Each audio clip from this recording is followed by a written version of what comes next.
spending to make sure that we are mitigating against the impacts, that we're accepting the impacts will happen to a degree, and we're going to adapt to ensure they have the minimum impact on communities in this country and abroad.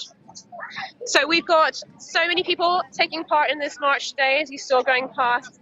Tons of amazing flags that have been printed by our rebels in the flag making workshop.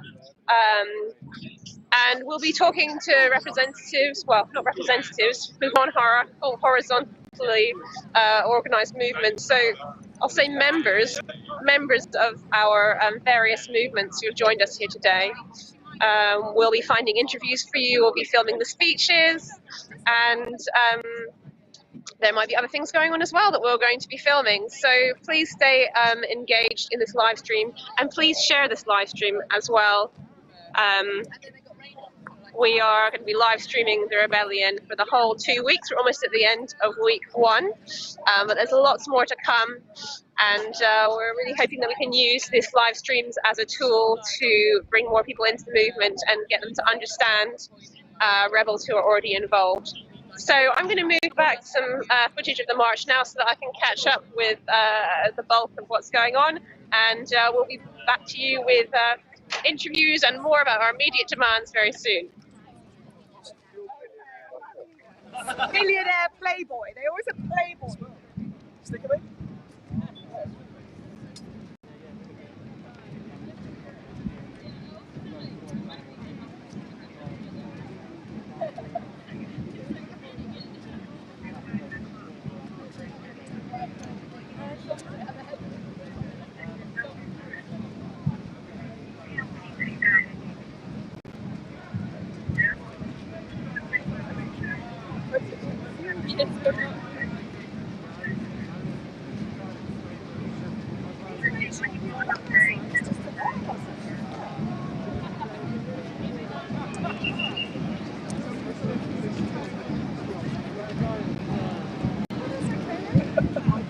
Nobody's perfect, darling. Nobody's perfect.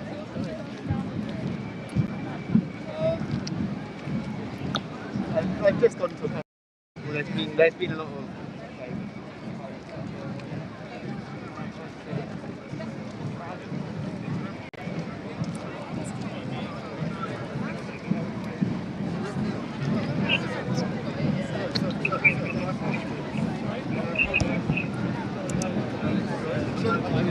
I did the last transfer. Yeah.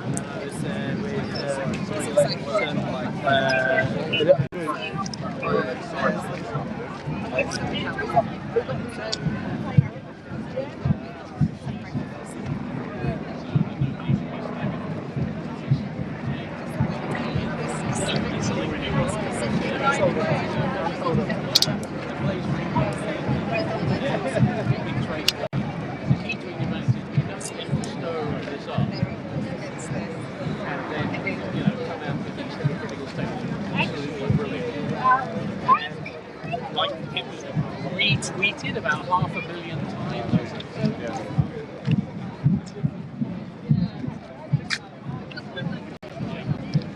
I've seen the lyrics. A couple of bits of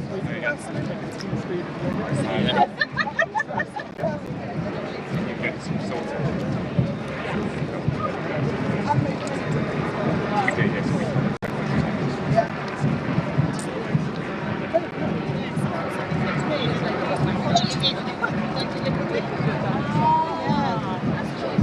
I did wonder the fact that they rushed in so quickly. It seemed a bit strange to me because it wasn't. It's in a major move. They are in a major part, and the way it came down and then turned left.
doing today? We're the corporates. We're the ones that run everything. 2050 is our deadline. Stop the harm. Where's the harm in making money? Where's the harm in profit? Come on, everyone loves some greed. So consume, obey, submit. The corporates tell the politicians what's happening. We run the papers. 2050 is a joke. It's our deadline. We're going to spoil it. It is impossible. Yeah, impossible for him. Of course it's going to be impossible. Money controls everything, and we control the money. We bought and paid for this country. What do you want?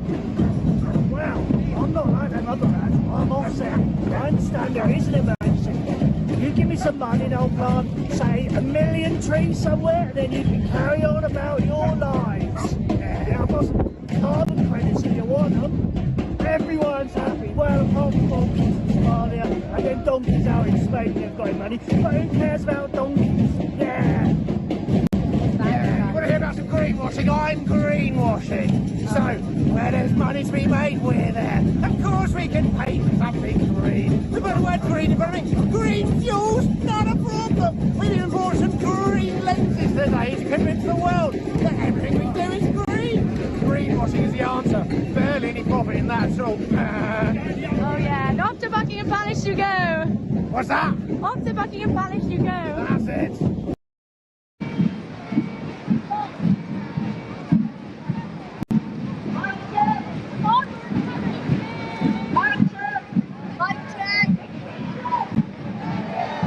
Extinction Rebellion! Extinction Rebellion! Rebellion! Democracy looks up!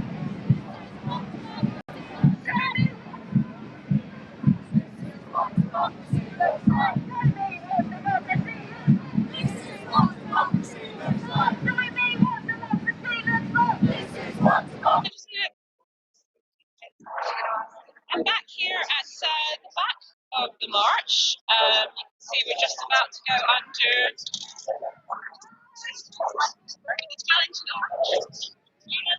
About to start going down towards from Hyde Park Corner onto towards Victoria, and then onwards towards Westminster, I think. I'm here with got some just a minute. Some theatrics I'm going to show you in a moment. So I've just met up with a rebel who would like to say a few words to camera about why she's here today. Hello, hi. Introduce yourself. Yes, I'm Jo, and I'm a midwife. I'm from Birmingham, and I've tagged on with the theatrics. They're my neighbours from Worcester. So, yes. While we're walking, it's been a hard walking talk. Would you like to tell me a bit about why you've come today to stop the harm? Yes. Well, it's absolutely key to the whole, intersectionality of the rebellion. The way it links. Yesterday we had an action that very much centred women, girls, female, intersex, non-binary and trans people. And as a midwife, that's been my life work, really, being alongside female people with reproduction, with babies coming into the world, holding the space for new life, for birth. And so how does climate change resonate with you specifically from that point of view then, if you're bringing more children into the world? Are you still practicing? I'm still practicing as a midwife. I think it's really difficult, personally and professionally.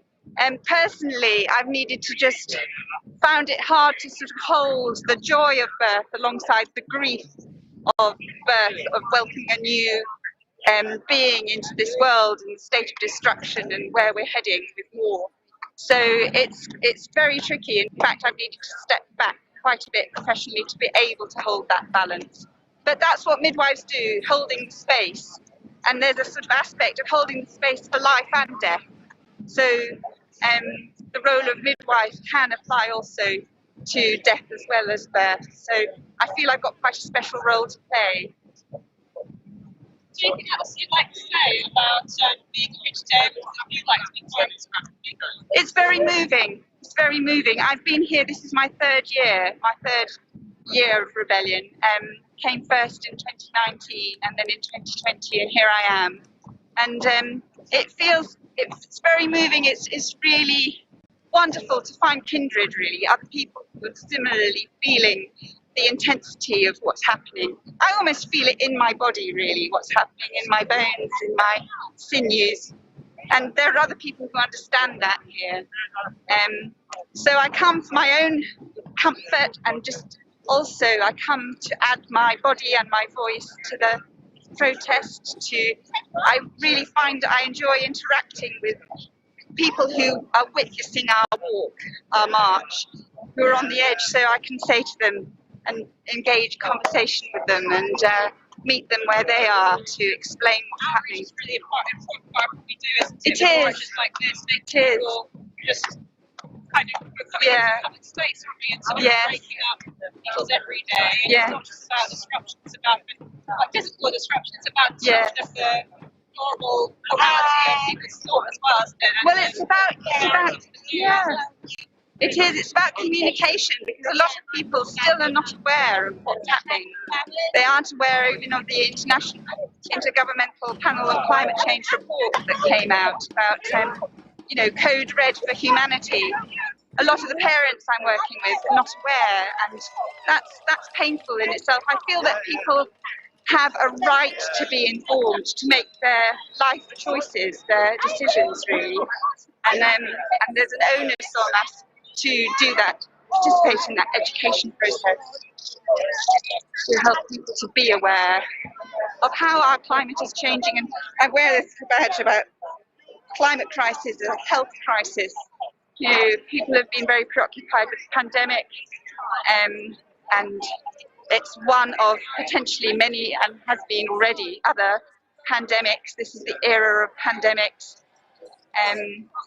And we need to mobilise, we need to act. Pandemics occur when we're encroaching on nature, disrupting the balance of where organisms are. They cross over then, join humans. Thank you so much. You're so welcome. It's really important to hear about this aspect of really feeling the climate crisis within us. Yes, And, we're going to see a lot more of that today, I'm sure. So, thank you. You're really welcome. Thanks. Just a reminder that we're here today at the Stop the Harm March by the southeast, next to our southeast. Just going to go back and show you all the way around. It's quite a far corner now. So you what else is happening inside our world today.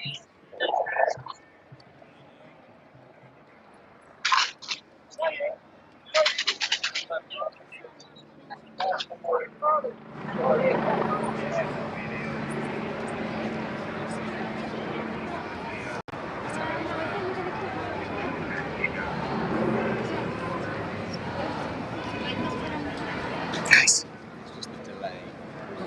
We need it for. Keep going!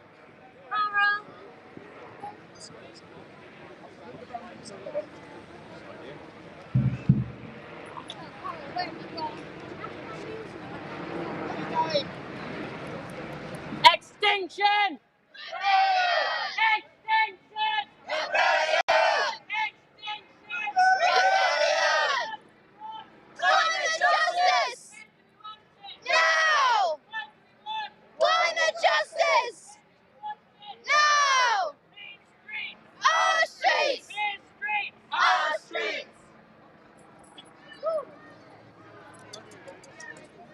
Our money!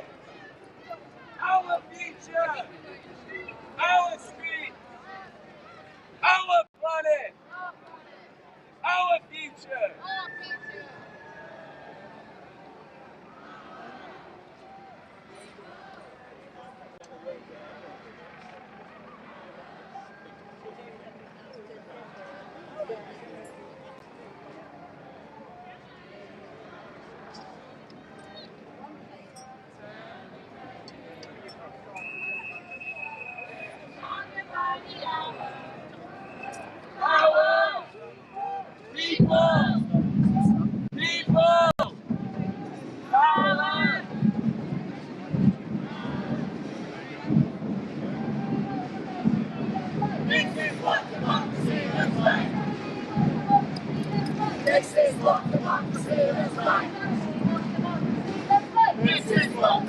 democracy looks like. Tell me what democracy looks like. This is what democracy looks like. Extinction Rebellion. Extinction Rebellion.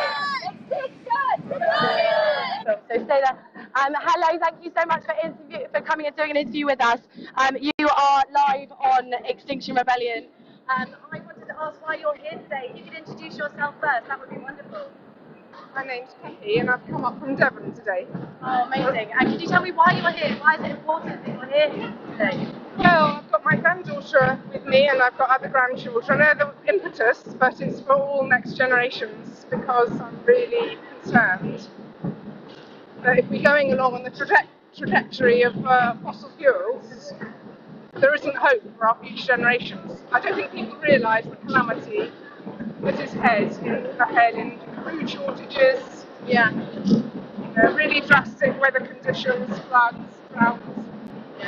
Right, we're getting caught up by people now. Now you're from Devon, which is known as being quite a green area, actually, isn't it? But Devon, just like everyone, is very reliant on fossil fuels right now. For some people watching that, they'll say, well, you know what, you use fossil fuels to get by, we use fossil fuels to get by, there's nothing you can do, so what's the point?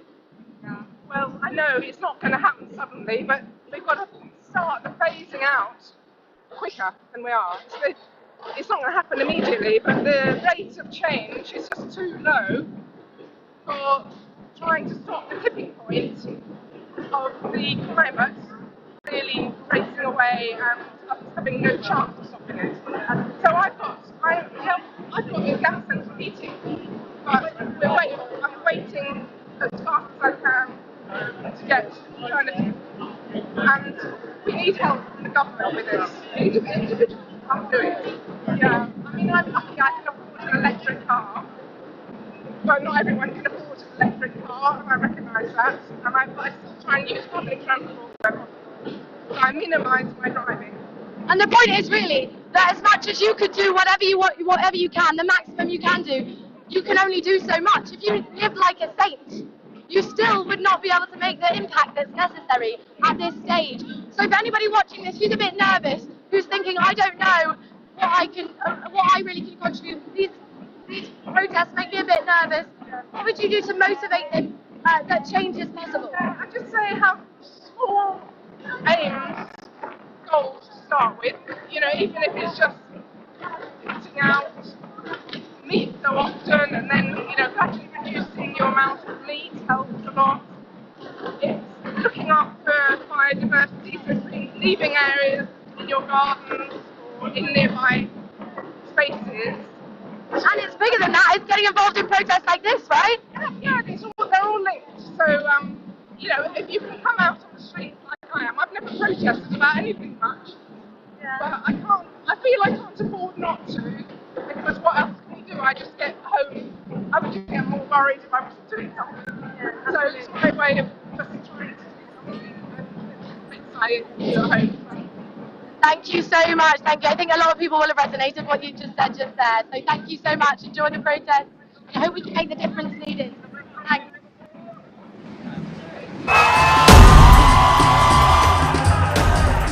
I changed my diet to plant-based because of the greenhouse gas emissions in animal agriculture. So I challenge you, the world leaders at COP, to decarbonise the animal agriculture industry.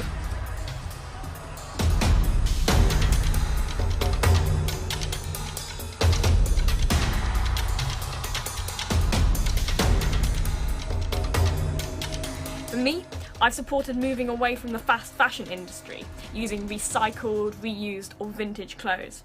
And I challenge you, leaders at the COP summit, to make meaningful and radical system change, cutting the funding on fossil fuels and promoting progressive changes to the transport sector.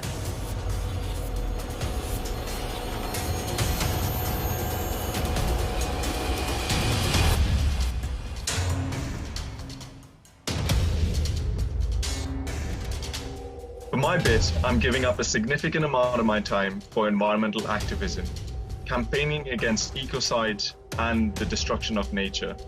So I'm challenging you, world leaders at COP. Stop the destruction of nature by protecting existing forests and by making ecocide a crime. We are doing our bit. We need you to do your bit.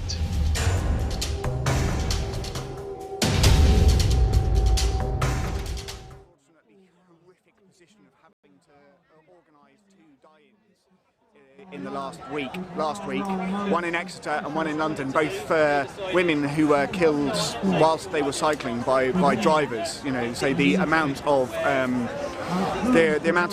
that our current addiction to cars is causing society is utterly phenomenal. You've got some big demands for houses not to stay. Could you just explain those for me? So, I mean, yes, our biggest demand is to stop stop new roads. You know, we need no more new roads. We've got an incredible road network in the UK already, and we've known for almost a century that if you build new roads, you get more cars, and at 12 tonnes of emissions, embedded emissions for manufacture, we cannot afford new cars. You know, every single tonne of emissions we're pumping into the atmosphere now means that more people in Turkey are going to be flooded and burnt to death, more people in Greece are going to be burnt to death, more people in Australia are going to be burnt to death, more people in America are going to be burnt to death and flooded, and it's not going to be long before it happens to us here in the UK, especially the flooding. Anything else you'd like to say, Kevin? So, alongside the fact that we need to stop driving as much, stop building new roads, there's a whole load of really positive stuff that comes with removing our reliance on cars as a mode of private of transport. You know, the health benefits that come with changing our cities. I mean, we're hugely fortunate here in Europe. Our cities are ancient. Our cities have been around centuries before cars were imposed on our cities. You know, making our cities back into 15-minute cities, which is what Mayor Hidalgo is doing successfully in Paris, and is happening. You know, happens all over Europe. There's many cities that do not have the same levels of car dominance that we do, and that just comes with enormous societal benefits, with huge health benefits. You know, there's a reason why the Dutch are the least obese nation in Europe, when their diet is far worse than ours. Is because 80% of their kids cycle to school every day. You know, that level of activity is built into their daily routine, and it makes them far healthier. And it's, you know, that's what we need to do. It's a really positive thing to do to transport, you know, and it is the largest emitting sector. We desperately need to be reducing our transport emissions right now. You know, like Sir David King has been saying, what we do in the next 2 to 3 years will affect the next millennium. Right, and basically, we need free or cheap public transport and safe active transport to deal with transport rurally and in cities. Extinction Rebellion, thanks very much for joining me. Thank you.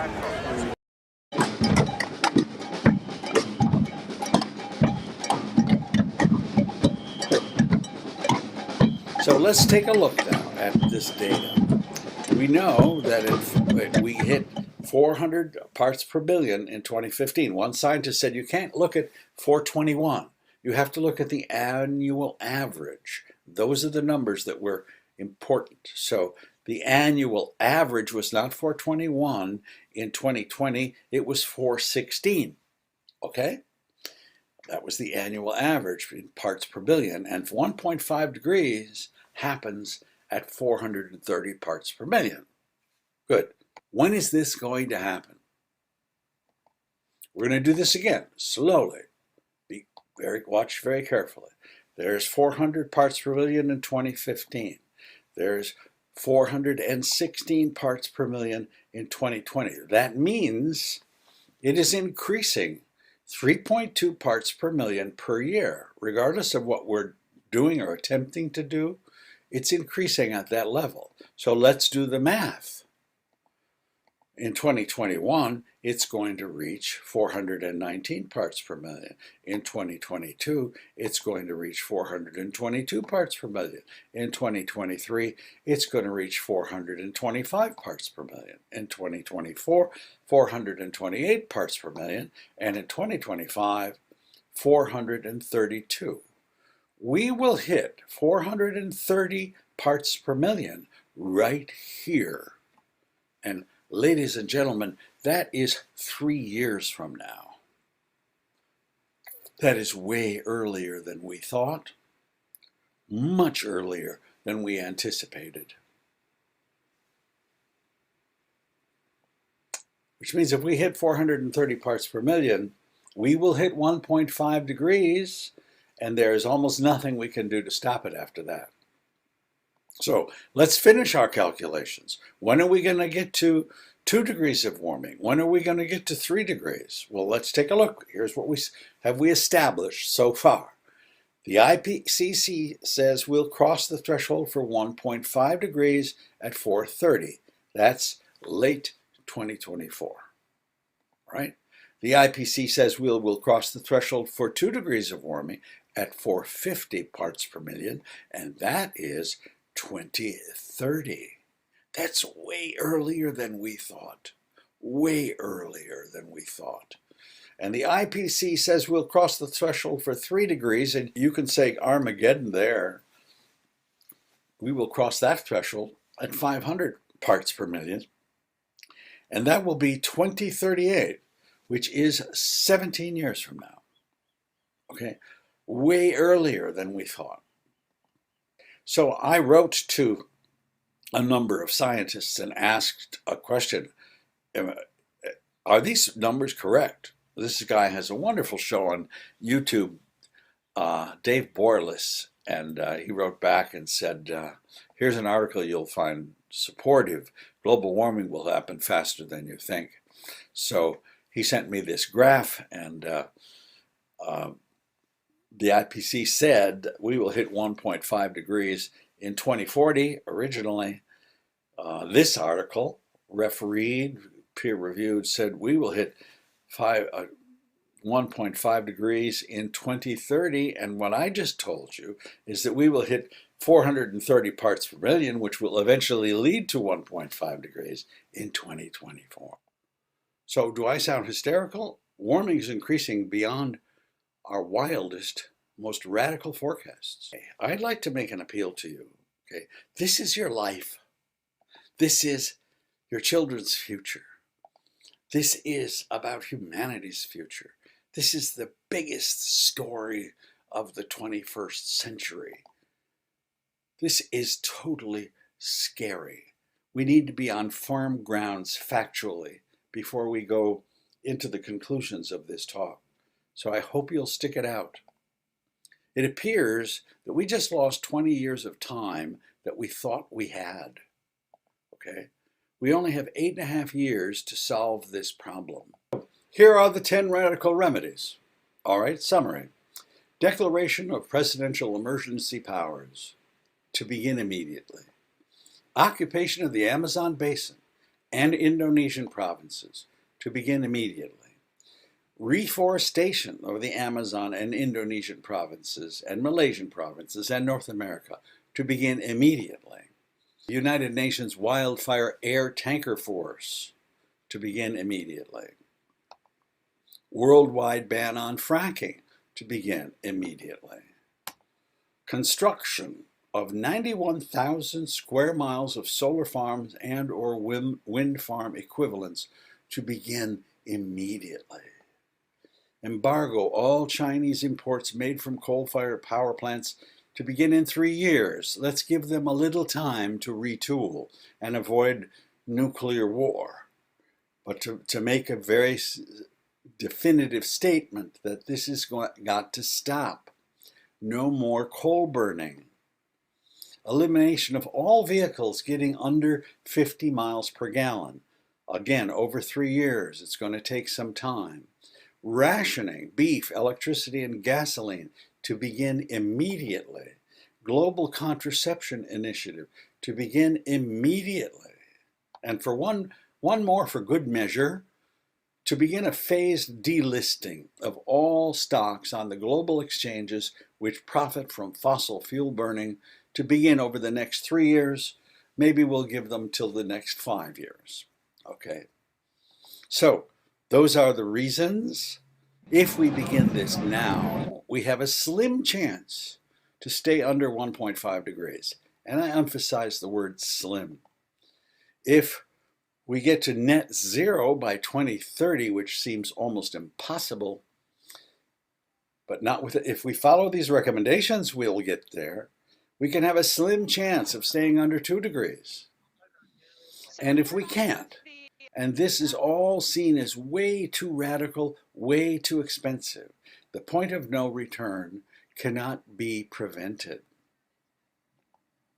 So what's it cost? Joe Biden said he's going to have a plan that costs 1.7 trillion. Elizabeth Warren, 3 trillion. But they're only talking about the United States. They're not talking about the world. We need to talk about the world. The Green New Deal was up to 36 trillion. Makes a little more sense. So the outline in the book for how much it's actually going to cost is about $28 trillion. And that is shared by all the nations of the world proportionately, and it is also amortized over quite a number of years, so it becomes possible. So you could ask, okay, now we know that it's possible. What can I do personally? Well, the most important thing that you can do is to support activism, radical activism. Greenpeace, Extinction Rebellion. Okay, those are the first. The things that have been going on for years in the most deprived areas of the world. It's worrying that things are getting closer to home in Europe.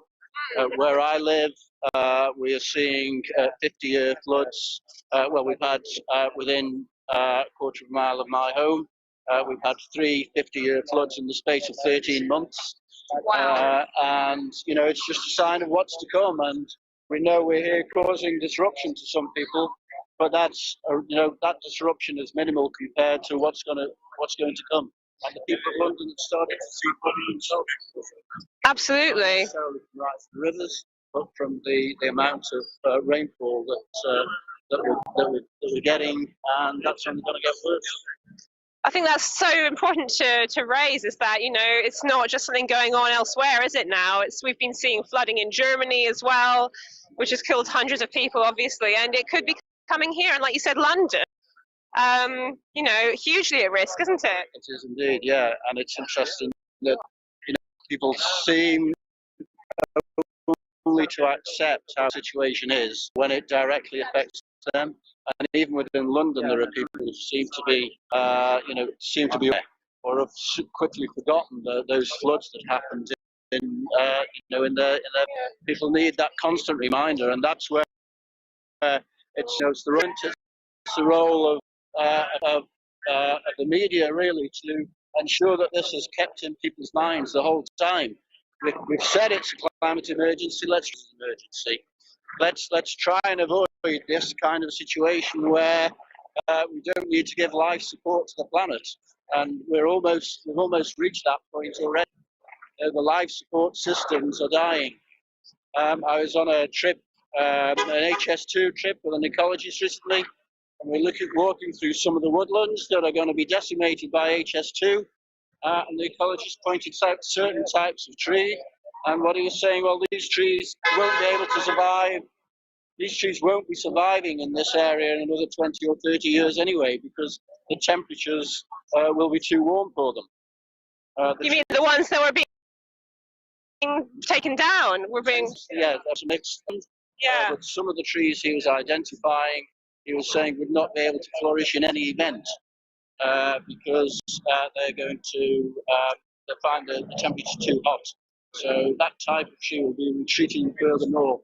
That is terrifying, isn't it? Because you think of, we've been seeing like wildfires all over the Mediterranean. So things are obviously getting too hot there for the Mediterranean species. Is that what we're going to become, you know, in a few decades' time? We're going to go towards a more like scrubby based. Yeah, and that has impacts for all sorts of things, doesn't it? It has an impact for farm, for our agriculture. some of the crops that we've traditionally grown in parts of the country won't be able to be grown in those parts of the country. Absolutely, and they won't be able to be airlifted here either, will they, after a while? So very, And of very course worrying. we'll have a smaller nation because the sea levels will be rising. So we're going to see migration within the British Isles as well as from abroad. As people move in from those coastlines, they're going to be affected by rising sea levels. It's not a positive picture, is it? It's not a positive picture, and as you've really well described, actually, it encompasses every part of our existence. But how are you feeling about the rebellion so far? Because I take it that your group's been here for a while already. Yeah. What's the energy here? Some of our group arrived on Sunday. I myself arrived on Monday. The energy within the group is really good. The response we're getting from the public, I would say, is mixed. Very often what we get is a lot of emotional energy from people, a lot of accusations, making assumptions about the type of people that we are. Those people will come, they'll make a lot of noise, and then they'll disappear. And then we find that other people will come along afterwards and say, we support you. It's that silent majority that don't get their voices heard. And we know that 75% of people or more are concerned about climate and the impact on their lives, and they're looking for leadership. And that's what we're looking for from our political masters. Or indeed, that is the way they see themselves, sadly, I think. Slip of the tongue, maybe. Yes. They see themselves as political Indeed. masters rather than political servants. Yeah. Well, we've been asked many, many times by our detractors to provide some solutions. Today on the Stop the Harm March, we are trying to provide some solutions. About half a dozen things on my list of things that we're asking the government to do. So we'll talk about that more and find out some more rebels as well to discuss them with. Thank you so much, Dave, for your time. Have a good day. You too. Not too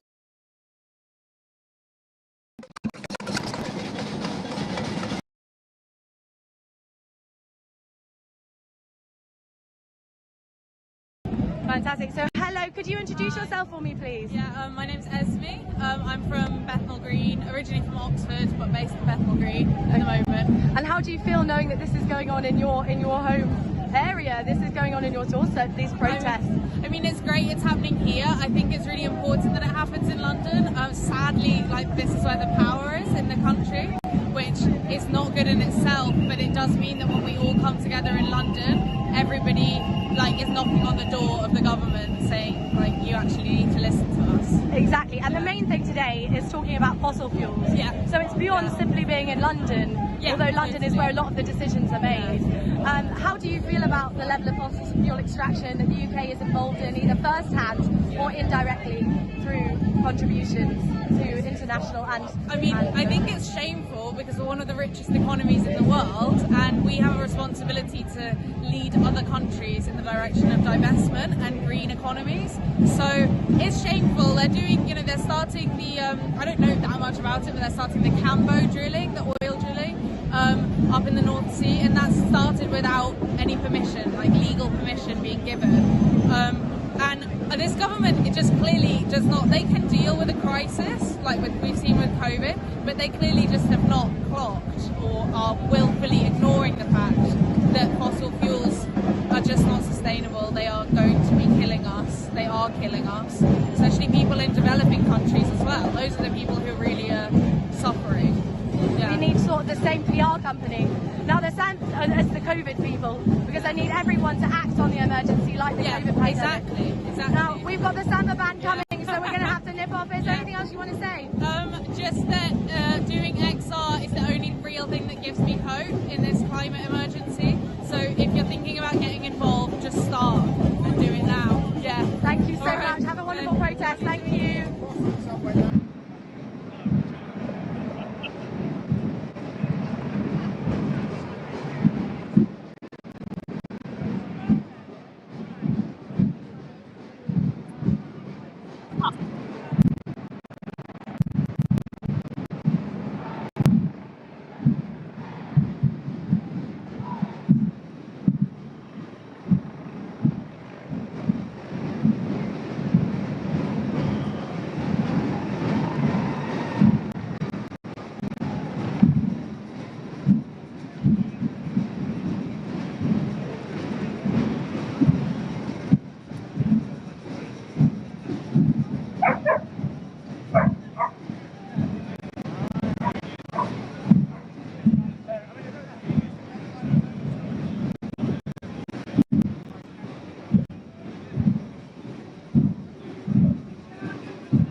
Right, we're back at the back of the march again, slightly quieter space.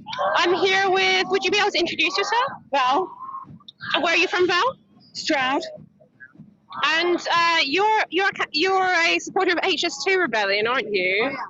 And we're here today talking about scrapping HS2 as well as a lot of other infrastructure projects. Would you like to tell me a bit about your involvement with that? Well, yes, I've been on some of the camps. I've camped on some of the camps in Buckinghamshire mainly. There was 8 camps at one point. They close and they get evicted, and then new camps start up. The destruction is carrying on up north into Staffordshire. I would like to go up and have a look and meet up with some of the people I've seen in other camps. And we can see them going. It's such an important one. And I think they've spent about 11 billion out of the 106 billion. We could stop it now. I mean, it has to be stopped. There's a parliamentary debate on the 13th of September. And we're really hoping that it's about petitioning. It's about putting pressure on your local MP with giving out postcards. It's affecting so many people, so many lives, and everybody. I mean, the trains are half empty. People are working from home. We know all that. But no train is worth this kind of money. We can't afford it. It's too costly in the environment. It's too costly. It's really affecting people's lives, and I'm sure we know that there's some corruption that's gone on in the government. There's been some very underhand working. We worry about the drilling of the Chiltern Aquifer, because that provides about a third of London's drinking water, and I don't know whether the media's actually told people this. There's a lot of, there is some support. There's quite a lot of support with the people, but MPs need to supporting anti-HS2 campaign. But it's so important. It's become basically it's a shuttle for expanded airports, which we also have to stop. Can I ask, since you've been at the camps, you must have seen firsthand some of the impacts or some of the areas that would be destroyed by HS2 as it goes through. Could you say a little bit about that? I've been helping out somebody who's been doing ecology and doing bat surveys. We've been monitoring the bats. We've been monitoring badger sets that we feel there's been a huge amount of woodland, ancient woodland that's been destroyed in nesting time.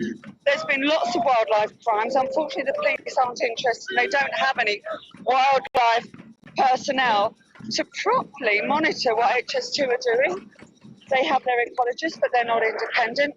They can't. We don't trust their findings. A Barbastelle bat, which is a rare bat, was found in Jones Hill Wood, and it was reprieved for nearly a year. So we have to really get onto the ecology and have the evidence to show that these, as if we need evidence, we are absolutely devoid of any amount. I mean, we're down to 2% of ancient woodland in this country, and it needs to stop at this time in an emergency, climate emergency. We can't keep cutting trees. We have to hang on to what we have. We have to design things around the trees. Not only that, the carbon neutrality of HS2 is not going to be carbon neutral for 120 years, isn't that right? That's right. So the greenwash on the website, please read between the lines, because they're giving facts that are actually their lies. They want you to believe that this is a green project. It really is not a green project. So, I mean, we just keep on with it, and we just keep pressurising MPs. And I'd just like to say that there isn't a single, the CE bill, we need to start having laws. We need ecocide. We need to pass a CE bill, an ecological emergency bill, that not a single Conservative has put their name to. This is a party politics that affects everybody. Yeah, HS2. We can just fighting it. Thank you so much for your time. Yes, HS2 photos here. Yeah, HS2 is not going to be carbon neutral for 120 years. That is the amount of resources that are being put into it. And if anybody has driven around sort of between Heathrow and St Albans area on the M25, they will have seen the absolute devastation to what used to be protected area woodland there. It just looks like an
So hello, thank you so much for having a chat with me at the beginning of the march today. Can you first start by introducing yourself and who's above you right now? So I'm Ben. This dog is from Waltham Forest XR. So it's to do with the races. They used to have races in Waltham Forest, Walthamstow. So this is in commemoration of that. This is the symbol of Waltham Forest XR. Okay, so you're part of Walthamstow. To be honest, I'm Islington. But my daughter is Waltham Forest, so I'm holding the dog at the moment. Yeah, and for most people who are aware of the climate crisis and know that in the last 40 years we've lost about 68% of the world's wildlife, seeing skeletons like this perhaps isn't so shocking. Could you tell me though why you're here? Is the wildlife side of things what is most poignant for you, or is it really the human aspect, or what exactly is bringing you here today? I think it's the whole thing. We live on the planet. We are part of life on Earth. I suppose as a human being, I care particularly about human beings. But if everything else is up the creek, and so are we. Absolutely. And what are you hoping to achieve by today's march? Today's march is focused on stopping the harm, focused on stopping investing in fossil fuels. I'm very involved in a campaign against new incinerator, so focused on stopping burning fossil fuels in the form of plastic as well. All those things are driving us to catastrophe. It's very easy to stop, it's very easy to change things.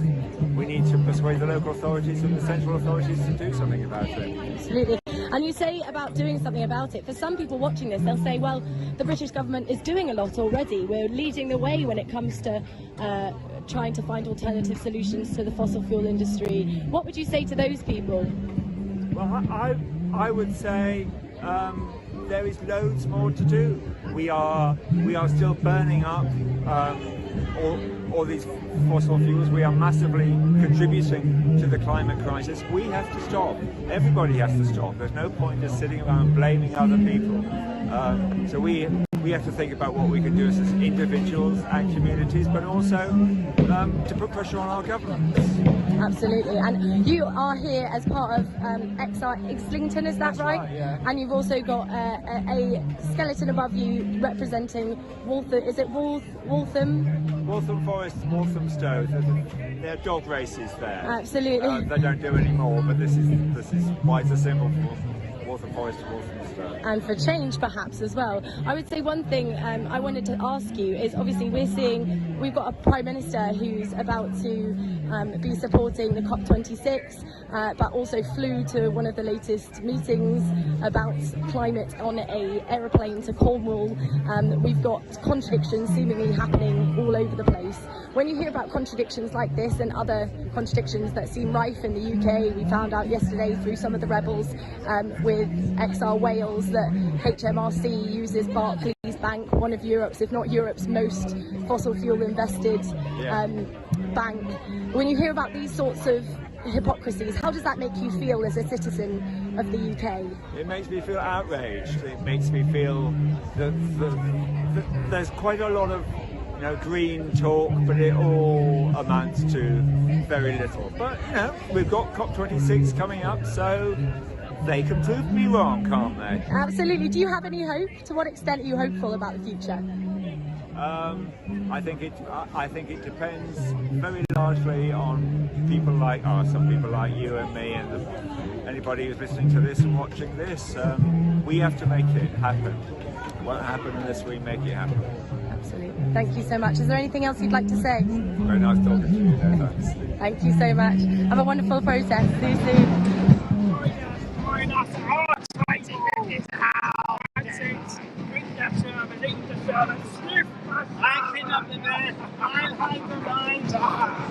I hope you're all going to COP.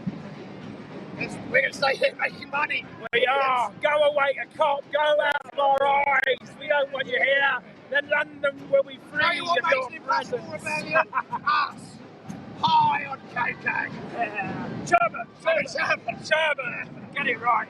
Woo! Oh, yeah. It's important to spend some time enjoying what you like. A little treat does no one any harm. That's it. That's how we stop the harm. A little treat every now and then. A little bit of consumerism. No regulation of big business. Everyone's allowed a paper straw, peas or whatever. Just don't regulate us. And you'll throw in the drugs for free. We'll keep you nice and sedate for a Friday night out. Free the corporates and we'll change everything, honest. We'll make it all better for you. We'll be able to innovate the problem away in time, don't worry. Just keep growing, that's the trick. Just keep growing. Yeah, that's the one. That's how it works. Cut out box. You've been to Colombia for your holidays again.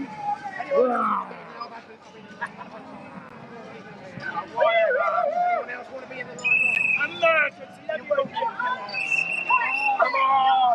Worship at the altar! Come on, wow! Get rid of it, come on, Do you want to know where we got this table from? That's right, we bribed it! Off you! We bribed it! All it took was a little backhander. We took what it is. It's recycling, isn't it? Well, that's what bribery is. Recycling. Sweet recycling money we don't pay in taxes.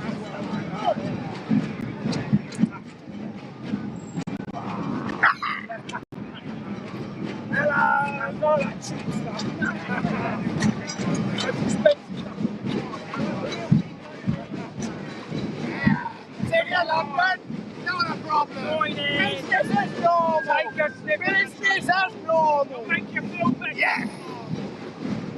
Just listen to what we've got to say, that's all. No sweetener for you. We're all here for our benefits. Some gorgeous producers see over in the world. Some of the world.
Right, again, I'm at the back of the march, and I'm with another rebel who does social media, and we can see you're still on your phone right now. Are you doing all the socials right now? I am. I've been live tweeting from XR Southeast UK, so please join us there as well. Because of course this is the action of the Southeast region today. It is indeed, yeah. It's our big march, and we're here to stop the harm and sort of stop all fossil fuel investments immediately. It's the immediate demand, and that's what we really want to get home today. We don't need fossil fuels. You know, we've got to stop the use of them. We're addicted. And it's going to be really tough. Nobody said it was going to be easy. As Kermit the Frog said, it isn't easy being green. Sorry, that's corny, isn't it? But yeah, it's a great day. It's wonderful to see all the flags waving in the wind, and yeah, and so many people out on the streets. In fact, what I could talk to you about is we've had a sort of sustained campaign, haven't we, in the Southeast against fossil fuels lately. Maybe we could say a bit about that, actually. We have, because we've got the Horse Hill site, and there, Surrey County Council, where it is, it's in Surrey, Horse Hill in Surrey, and Surrey County Council, who have declared a climate emergency, have given a licence to UKOG, oil and gas, to extract fossil fuels for the next 20 years. And really, that's outrageous. We don't really like that. So we have had a sustained campaign there. We've also got other fossil fuel infrastructure in the area. There's plans to drill at Araton in the Isle of Wight.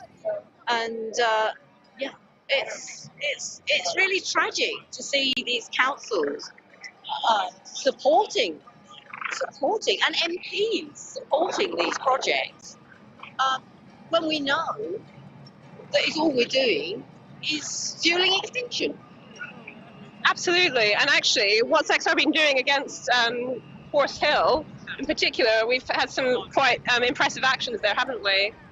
Yes, there have been. There have been a number of times when people have locked on gates, people have climbed up the oil rigs, and that's been quite high-profile stuff. And it's all gone through the courts. Yeah, well, the other thing that happens is there's a regular service, a non-denominational faith service. It's a faith service called Faith at the Gate, which happens. I think it's almost every Sunday, is that? Yeah.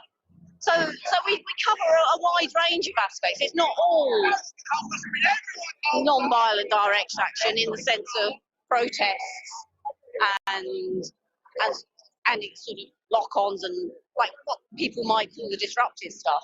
It's also the softer stuff, the outreach, and telling people about the whole message and about why we must stop the harm, which is the name of this march. We really must stop the harm. And if people want to get involved, if they're watching from the Southeast today and they'd like to find out how to get more involved, whether it's, you know, getting more into the political aid, talking to their local councils, or whether it's actually getting out on the streets at Horse Hill, whether it's maybe at Exxon in Southampton, what can they do? How can they get in touch with us? Yeah. Yes, I completely. How could I forget about Hythe and Fawley? I did, didn't I? Yeah. We've had big action there, and of course, if you go on our social media, you'll see the record of all of this, which is you know, I hope you find interesting if you've not seen this thing before. So look at Southeast XR. Hang on, what's the link? You can look at if you go online and search for XR Southeast UK, you will find our Twitter stream, you will find our Instagram, and you will find our Facebook page. We also have a website, XR Southeast UK, and on there's a map. And on the map, you'll be able to zoom in, and you should be able to find the contact details of all the different local groups. And failing that, look for the Extinction Rebellion, main Extinction Rebellion website, and that will point you in the right direction too. Fantastic. Thank you very much. Can I say your name? Yes, you may. Yes. Thanks very much to Marion from the Southeast. You're welcome. Have a great rebellion. Thank you. Get on Twitter now. She's tweeting away. So just to remind you, we are on the Stop the Harm March. This is a XR Southeast action in conjunction with Rhodes Rebellion, HS2 Rebellion, and Paid to Pollute. And we are heading towards Westminster as we speak.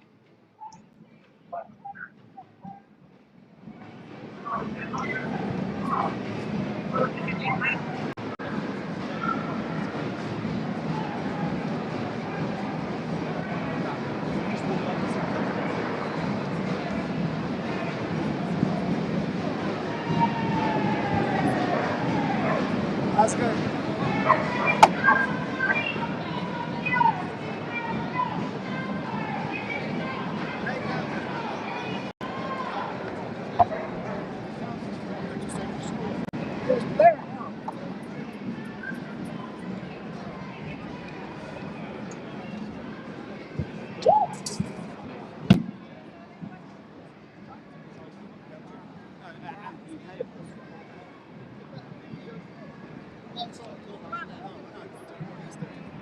Oh, what do you?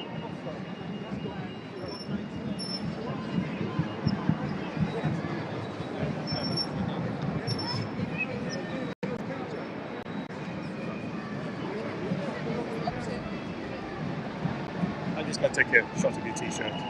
Oh, made it myself.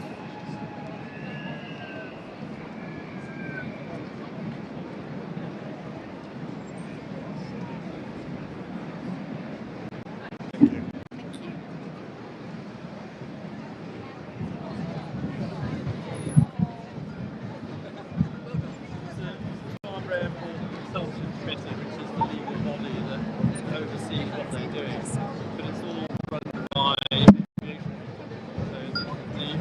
XR FFC group is trying to get involved to take away that, to have a proper say on it. Yeah, exactly. He's fighting. Just make up the rules and so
I've just come across a couple of XR scientists who we always like to talk to on the live stream.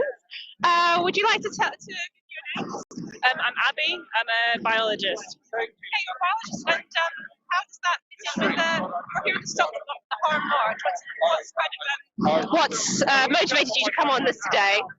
So we all spend our time kind of observing the natural world, and for me it's not enough to just observe the world falling apart. We need to take to the streets and make sure that the science is translated into action, and that's why I'm here.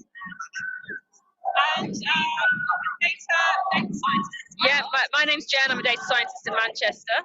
Yeah. And what's your perspective on stopping the harm? So I have children. I've got my son with me here today, and it breaks my heart to think that the government are not doing enough at the moment to stop the harm. You know, the IEA has said no more oil out of the ground, and yet we are approving coal mines, we are approving oil fields, and it has to stop, because we've got to stop it. It's like him who'd be absolutely mortified that I pointed to him on the live stream, and probably trying to hide behind me right now. But you know, this is for the future of all of the children. And as somebody with a scientific training who works in data science, you know, it's really important to me that people look at the evidence and act based on that. Absolutely. So how does it make you feel that the government is still supporting a maximum economic return policy on oil and gas, which means that they have to, anybody who is extracting oil and gas, they're actually kind of legally have to do that to the maximum, otherwise they won't be able to, they can have their claims taken away. Did you know about that one? Yeah, so it makes me feel heartbroken. I'm heartbroken. Like, I'm here. I don't want to be here. I want to be at home with my other child and my family. Like, I am heartbroken that they are not listening to reason and that they are pursuing these policies where they are continually taking things out of the ground that need to remain there. It's very, very clear that that's the case.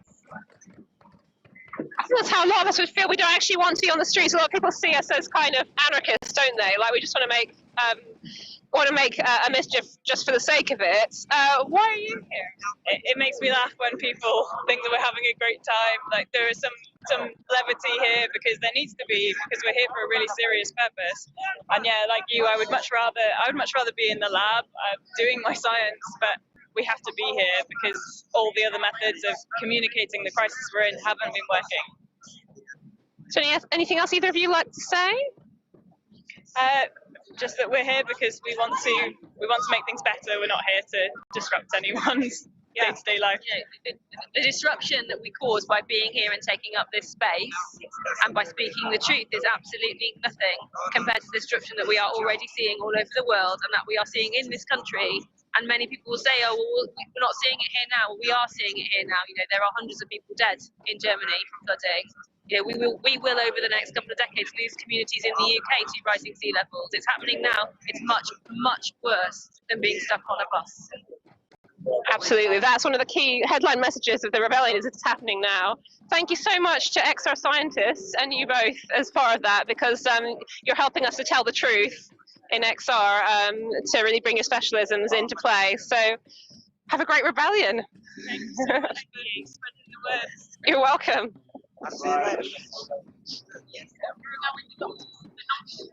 We're moving on now to, we've gone just past Victoria.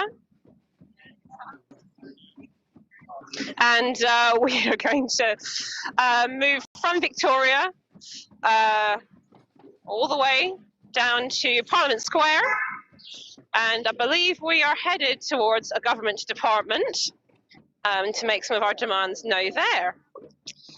And I think there's going to be some speeches there, and we'll hear from people who were part of Extinction Rebellion and Rhodes Rebellion and HS2 Rebellion, all these different movements. We've got so many movements who are either part of or affiliated with XR.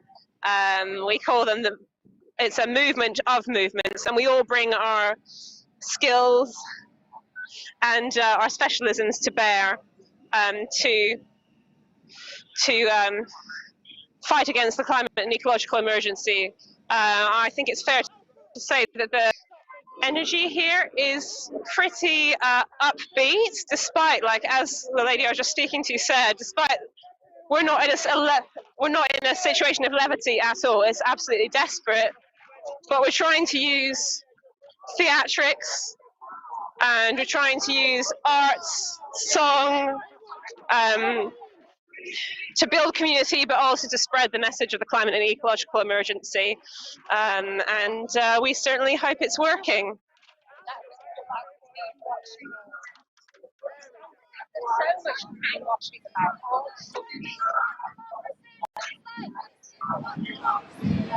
Show me what democracy looks like. This is what democracy looks like. Show me what democracy looks like. This is what democracy looks like. Power to the people. People got the power. Tell me, can you hear us? Getting louder by the hour. Power! People! People! Power! Power to the people! Show me what democracy looks like! Show me what democracy looks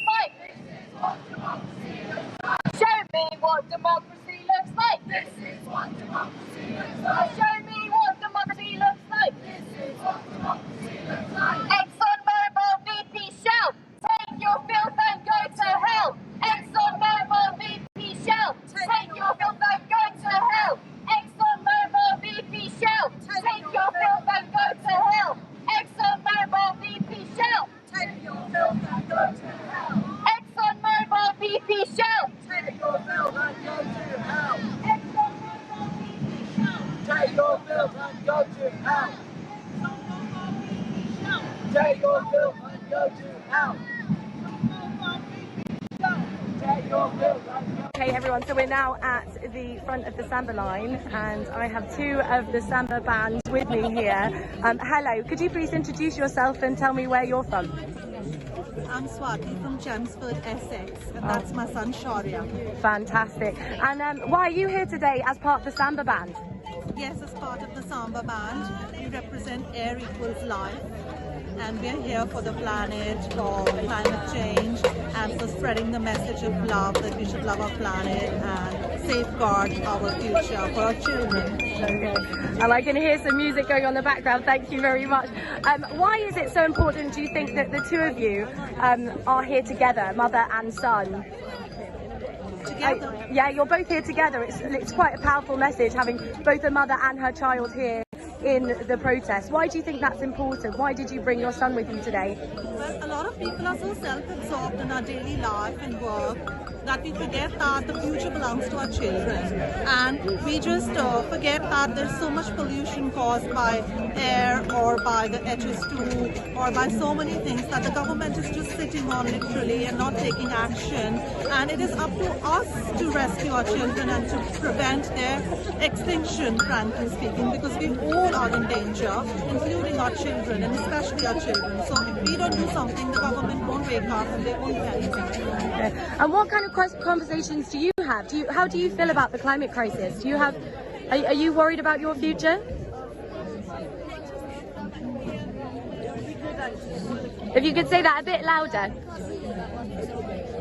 I'm sorry, he can't hear your question. No, it's okay. How do you feel about climate change? Do you feel that we should do something about it?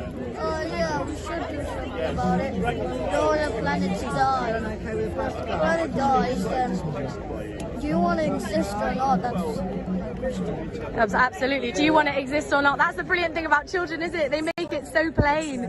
I was listening to a lady yesterday talk about how difficult it is to talk to her family and children, especially about climate change. What's been your perspective on this? How do you speak to each other about this catastrophe we're facing? Well, we talk to each other a lot. We go to the meetings of XR locally together, and we also join every action we can locally and come to London each year together. And we also do something for Animal Rebellion whenever we can. So, you know, because it's all interconnected, animal agriculture and fossil fuels both are destroying the planet equally, and we need to raise awareness about both of them so that public attitude as well as government's attitude improves, and we take action to ban industries that are really the biggest polluters of nature.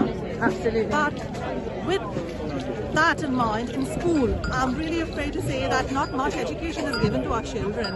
And I keep writing letters to my school, his school actually, and to the local councils and MPs, and I get responses that are very normal, stoical, staid, boring responses that have no clarity whatsoever or depth, and they avoid the main issues, they avoid answering, and they also think that we should not be obsessed about climate change, or we should not be obsessed about animal rights or whatever they speak about. So, you know, they kind of categorize people into those who are just normal and ordinary and just going about their daily lives, and us as, you know, someone who is too extreme in our views sometimes. I don't know why that is so, but I think that schools should accept that this is a reality, climate change, and we should really take some emergency actions in education as well. Which brings me on to my next point really well. So there'll be some people who are watching this who think, oh my goodness, she's brought her child to an Extinction Rebellion protest. That's outrageous. What would you say to those people? I would say that Extinction Rebellion is nothing outrageous. We're just normal people like you, and all of us on Earth are equally in danger, family especially. We all need to gather together, and we also need to send out the message that we are normal, ordinary people from daily walks of life who are coming together. We are not extremists, and we are not someone who's a danger to society. In fact, we are preventing dangers and calamities that will happen, and that will really, really be bad if it happens. So we are the ones, we are the good ones. Absolutely. Thank you so much. Do you have anything else that you want to say to anybody perhaps who is a bit worried about coming along today or in the next 2 weeks? Well, XR, personally, from my experience over the last 2 to 3 years, they're the best people you can be friends with. The groups in your locality will be very warm and friendly. They'll give you all kinds of knowledge, information that you would have never got from anywhere else. You will be enriched, and you should join XR. It's fun. Thank you so much. Thank you very much, and thank you too. Can I have a little sound on this? Ready? Fantastic. Thank you so much, both of you. Have a wonderful time. Make it loud.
One, two.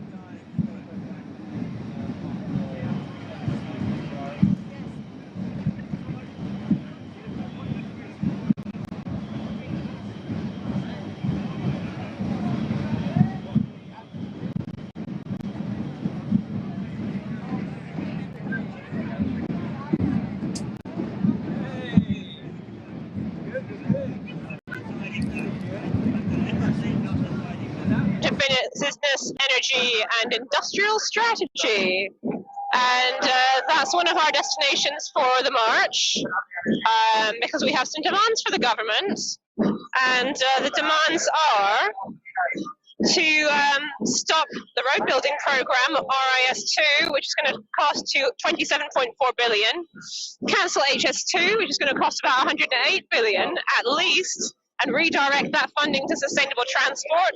We also want some renewable energy jobs for the future, green jobs, decarbonise the housing stock, protect and restore biodepleted habitats, and prioritise climate breakdown mitigation measures, which means, in short, ensuring that appropriate funding is directed to stopping the harm and protecting everyday people from the effects of the climate crisis. And I'm about to be invaded by a heart of love saying stop the harm.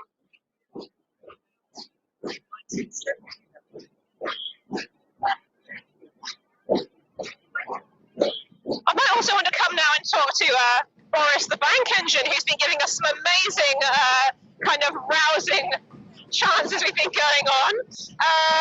So why are you dressed up as Boris, and why a bank engine? Yeah, I'm here looking like an idiot because I'm sort of forced to do this, really. I did it last year, and I can't really believe that a year later I'm still here doing it again because nothing's changed. I'm dressed up here as Boris. Someone's given me a HS2 hat today, thank you, whoever that was, to raise awareness about the HS2 rail project. It's this country's most damaging infrastructure project. It's going to rip through wholly or partially destroying about 108 ancient woodlands. The cost is astronomical. It's all being funded by, well, not all, but largely being funded by the UK taxpayer. And it's a vanity project. And I'm here to hopefully raise a few smiles, be a little bit cheeky. We've got the bank engine here behind us, which is made out of two very long banners. Yeah. We're speaking to members of the public as much as we can. Hello on the opposite side of the street, good to see you. Hello there, good afternoon, give us a wave. Hi. And we're just trying to create some connections, really. We think it's important that XR are not seen as bunch of theatrical, slightly scary people that you can't get near to. He says, ironically, looking like one of those people. Wherever possible, we're trying to find that human connection. So you're providing the comic relief, but it's not actually very funny, is it? Like 108 billion. What could that go to fund instead of HS2? Well, we know that there are some very good causes for that. We're just out of a COVID pandemic, and the Conservative government is telling us that we have a massive deficit to make up for, which of course we do, but that hasn't altered their decision to continue funding the most damaging infrastructure project the UK has ever seen. So that money could be going towards the NHS, social services, could be going towards a green recovery. There are many, many pockets of society who are really, really suffering as a result of COVID. And the money is ring-fenced, it's not marked off for them. It should be going there. And what about if we don't have HS2? A lot of people say, well, that's a green, it's public transport. We don't like it for a lot of, money wastage and also destroying the environment. But what's the alternative for sustainable transport? Well, ironically, the cost of HS2 for that money, right, used to be, now it's even more. You could electrify the entirety of the Northern rail lines for that cost, which would be a much better use. Sorry, that's the entirety of the UK rail lines. That's not just the North. And we're saying that you could use that money to fund better links between northern cities. There's a myth that HS2 will create a northern powerhouse, that somehow that's going to bring economic growth up to the north. Well, every single major study in Europe has shown that our high-speed rail line, it acts as a brain sink, and it brings all of those resources and work down to London. London is the one that's going to benefit. We don't think that's fair. Is there anything else you'd like to say about stopping the harm today at this Extinction Rebellion march? Could you say that again? Sorry, it's very loud. Is there anything else you'd like to say about stopping the harm today at Extinction Rebellion march? Yeah, I'm just going to say that I was pretty shocked to find out that HMRC, which we all pay tax to, banks with Barclays, which is the #1 investor in fossil fuels in Europe. Why is that the case? Everyone's paying into that. There are other choices, and it's not difficult. Well, I say not difficult. They've had enough warning. Perhaps it is difficult, but it's far too late. We need to disconnect those services and send the right message out. That's why I'm here today. I don't want to be part of that harm. Thank you so much for doing what you're doing and for talking to XR UK livestream. Have a good rebellion. Cheers. Have a good day.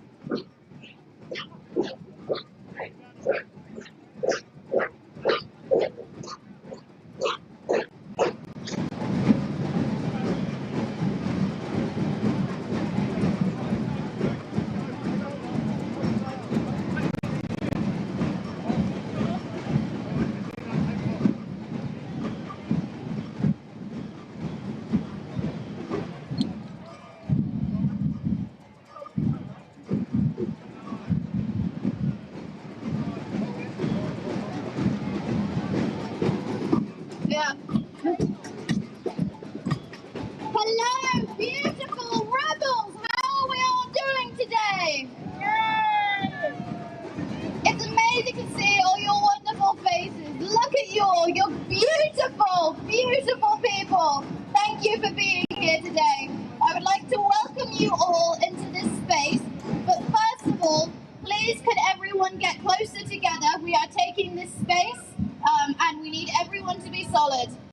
So feel free to take a seat, feel free to mill around, but try to keep closer together, okay? So thank you for being here today. It's wonderful to see you all. I'd like to especially welcome the beautiful, brave women in FINT who did such an amazing job yesterday. Thank you so much.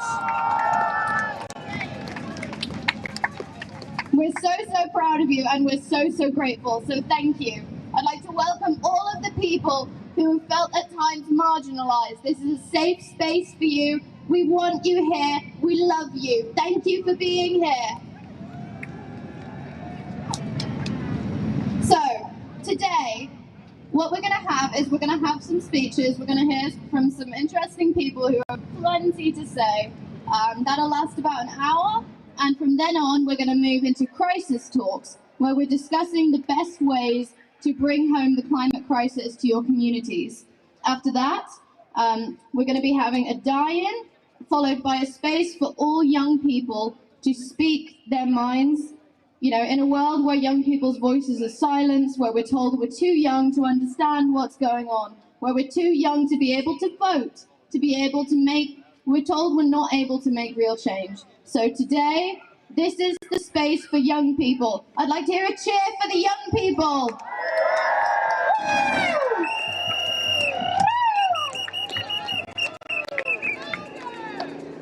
It's beautiful to hear you all. Come on, I'd like to hear it again, louder.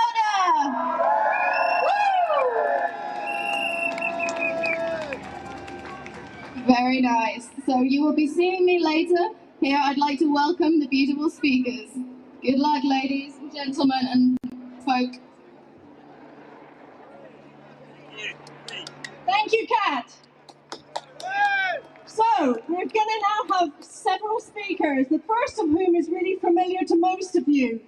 He's been a spokesperson for 2 years for Extinction Rebellion. You might have heard him on talking on LBC Radio to Nick Ferrari, or on the Today programme, or on Question Time. He's, however, speaking to us today in his role as an academic and Green Party campaigner. I'd love to welcome Rupert Reid.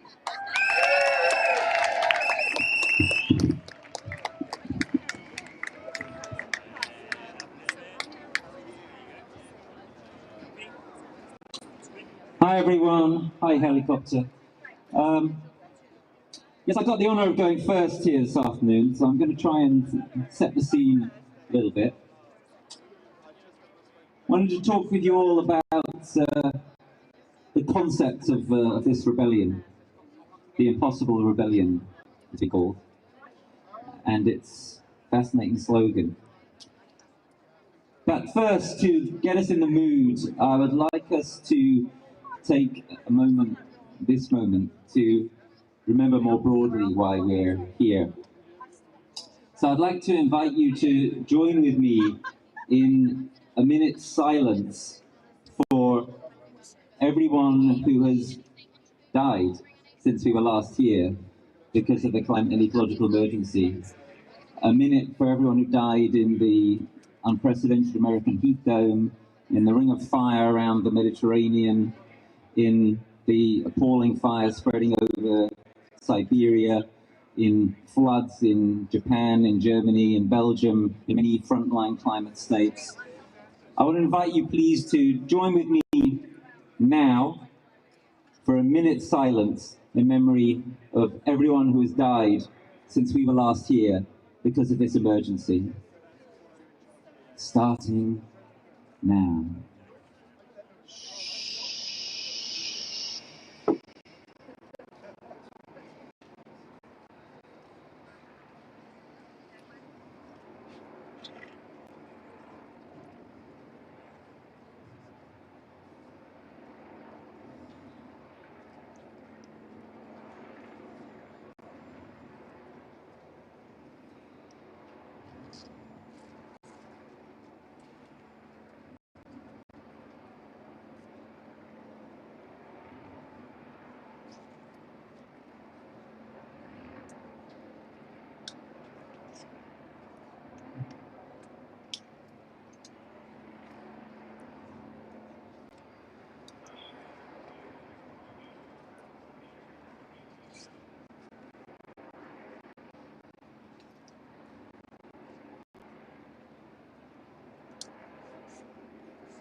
Thank you so very much.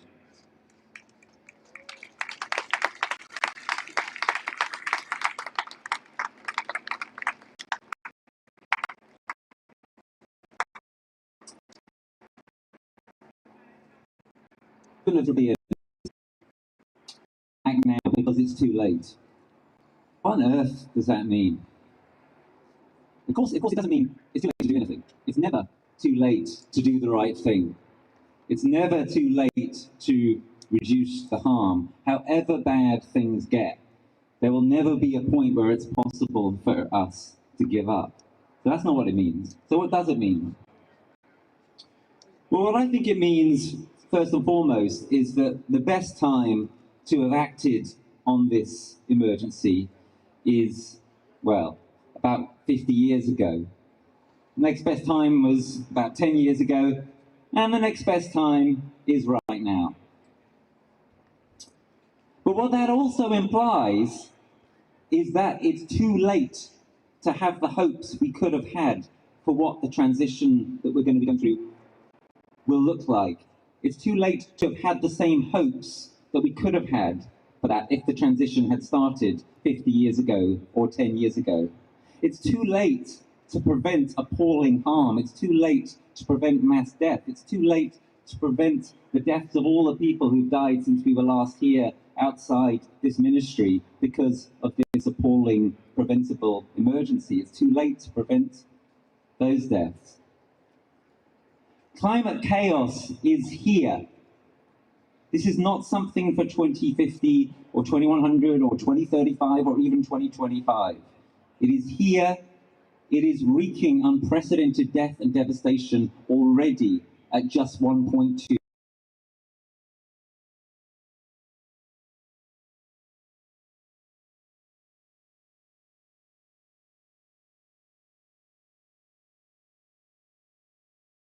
To prevent this emergency.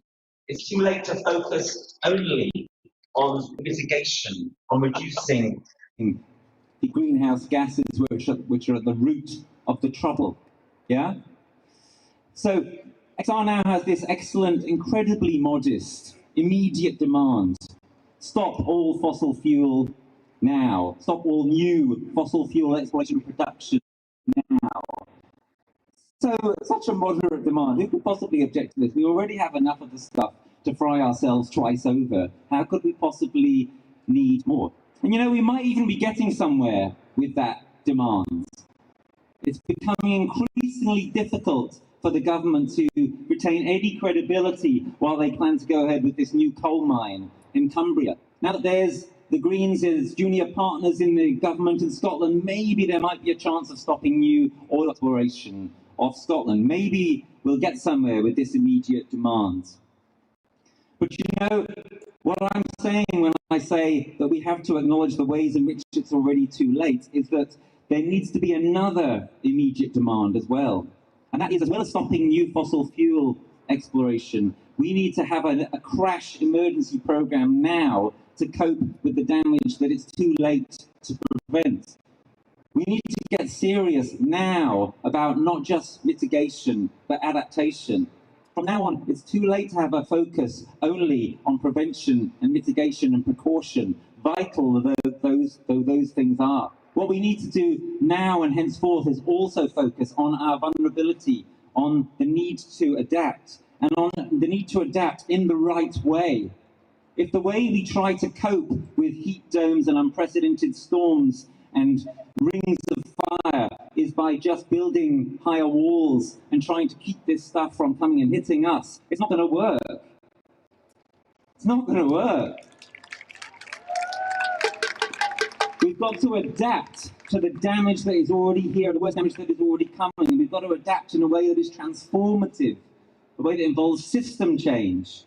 Yeah, we've got to make ourselves resilient, we've got to make ourselves more food secure, we've got to relocalize society, we've got to create flood defenses which work with nature, not against nature. We've got to restore wetlands, we've got to restore biodiverse habitats that can help us to absorb the water that is going to pour upon us with more and more frequency. We've got to adapt, but we've got to adapt transformatively. We've got to adapt in a way which mitigates and prevents at the same time. It's too late to do anything else.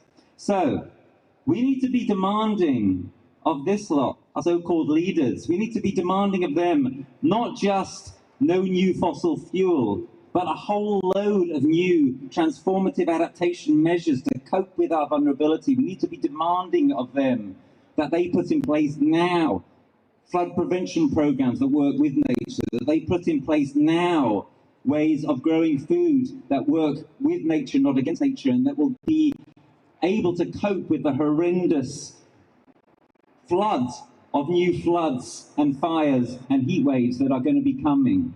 It's too late for anything else. And one more thing. Can we really expect that our so-called leaders are going to deliver all of that. Just, it's just not quite credible somehow, is it? It's not telling the truth to think, well, it could happen, they could turn around overnight and just do all of these things that I've just been enumerating. So it's too late for us to leave it all up to them. We need to start doing this stuff for ourselves as well. Yeah? What transformative adaptation, what really coping with our vulnerability is going to have to mean is we need to take more of this power into our own hands. And as well as demanding these changes from them, we have to say, it's too late for us to trust that you're going to deliver them all. So we're going to start putting in some of them ourselves. That's pretty demanding, but it's too late for anything else. We need to start turning the agenda of the transition towns movement and the permaculture movement and so forth into a reality on the ground. And if the powers that be try to stop that, then we need to use nonviolent direct action to make it happen, to support them, to make the kind of changes that we need to survive what's coming, what's already here and what's coming. It's too late for anything else. So, as we go forward through this rebellion and beyond it, demand not only that they leave the rest of the fossil fuels in the ground, but demand also that they start to make the kind of changes to cope with the disasters that are already here and that are coming. And if they don't respond to those demands, and they will not respond to them fully, then start to do it yourselves. Let's start to do it ourselves.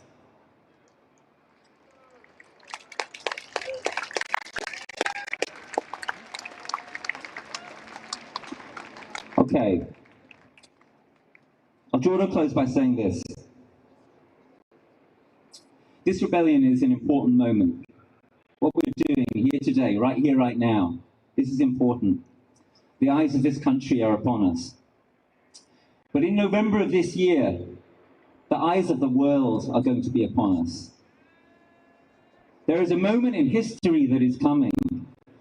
In the lifetimes of many of the people here this afternoon, there is an event going to be taking place in Glasgow that is more significant than any event that's taken place in this country for a long, long time, probably for generations. Why is it important? It's important because the governments of the world have the chance to stop this rot from going any further. And it's important because they are not going to take that chance. Just like this government are doing, they are going to fail us.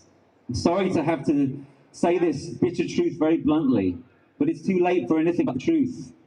The COP is going to fail us. It might fail us a bit more or less badly, but it is going to fail us. The moment in history that we have, that this day here today I see as really above all a preparation for, is when this COP ends, there is an opportunity for a huge wake-up call, for a far greater number of people that are assembled here today, or then those who are listening on all sorts of live media right now, a far larger number are going to be ready to wake up and to be mobilized and to demand those mitigation and prevention measures, and to demand adaptation, to demand that we deal with our growing vulnerability. And if those demands are not heeded, to start to do it themselves, to start to do it ourselves. History is going to be made this November, not by the governments who are going to fail us. It's going to be made by us. Yeah? Let us go forward from today with that solemn intention that whatever we achieve or do not achieve today and the rest of this week and next week, we will use this as the basis for something of much greater significance still. I want to urge you, come to Glasgow in November.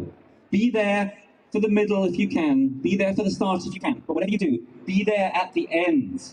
Be there at the end to mark the moment in history of their failing us. The moment when we get to say to the world, rise up and join us and transform the future, because they have failed us and now it's up to us. That is what it's going to be about this November. That is the moment in history that is waiting to happen this November.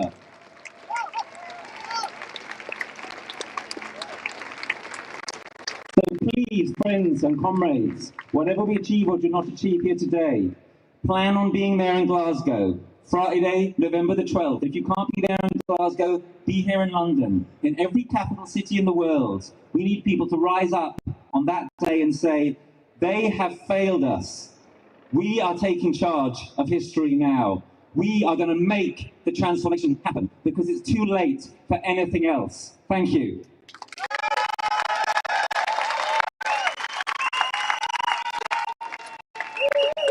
Thank you, Rupert.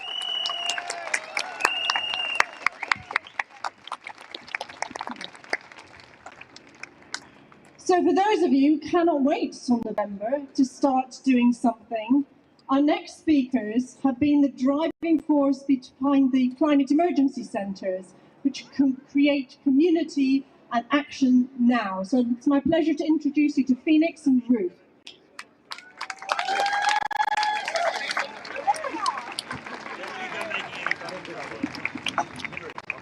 Hello. My name's Phoenix. I'm from the Climate Emergency Centres UK network. So let's get the energy up. I want you to make a bit of noise. I can hear you down there in Westminster. If I say climate, you say emergency. Climate! Emergency! Climate! Emergency! Climate! Emergency! I can't hear you. Say it louder. Climate! Emergency! Climate! Emergency! Climate! I say climate, you say solutions. Climate! Climate! Climate! I say direct, you say action. Direct! Direct! Direct! Right, let's keep the energy up, keep it lively. Okay. So basically, for a long time, people, I'm from the Climate Emergency Centre UK network. We're working to help groups all across the UK. From many different groups all get together and cooperate to set up climate emergency centres, which are really, really critically needed at this time. For a long time, people thought climate change was something further away into the future and affecting people far away. But we are actually reaching really critical tipping points. All over the world, fires are burning, waters are rising, climate refugees are growing. Floods are coming home, floods in Holland Park, floods in Stratford. It's one of the most shocking images I've seen recently to bring home to people is like 4 foot water pouring down Stratford Tube. Bringing it home to Londoners is happening here, is happening all around the world. We need to take action. So floods in Belgium, Germany, from the north of England to Cornwall. Fires are raging from California to Siberia and Australia and all around the Mediterranean. What's it take to wake up our politicians? Climate change is affecting us all. We need to take action. We need to be working on eco-solutions that we all know exist and finding space for them to happen. And that's what the Climate Emergency Centre Network's about. So we've been taking action for about 30 years, setting up eco-community centres since the Rio Earth Summit. During the lockdown, we wrote a handbook, basically, how to set up a climate emergency centre in 10 steps.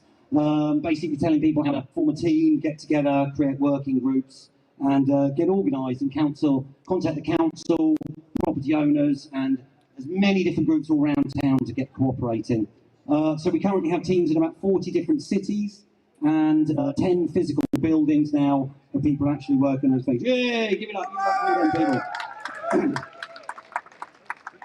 Okay, so it's about the intelligent reuse of the vacant properties and empty buildings we can see in all of our communities. There's like over 1 million empty buildings in the UK, and they should be used for eco-community projects, eco-enterprise, communities getting together and doing things. So we can all see these spaces. CECs are about, climate emergency centres, are about community resilience and adaptation towards a sustainable future, improving the quality of life for communities, getting people skilled up for a just transition away from fossil fuels and into a sustainable future. By reusing these empty spaces, it's a win-win situation for everyone, the local community, the council, property owners, and the environment. 300 councils have declared climate emergency, thanks to all of your efforts all around the last couple of years. Pick up yourselves and all them councils for declaring climate emergency, 300. That's amazing work. We never could have guessed that years ago. So we've also been working to set up community and people's assemblies, working with a group called Trust the People. Check out their website. These assemblies can help people to feed into central organising committee and other circles. So it's about building an alliance of groups. I'm going to pass over to Ruth to tell you a little bit more about what we do getting people organised, and then a little round up at the end. But thanks for listening. Here's Ruth. I'll say a little bit over.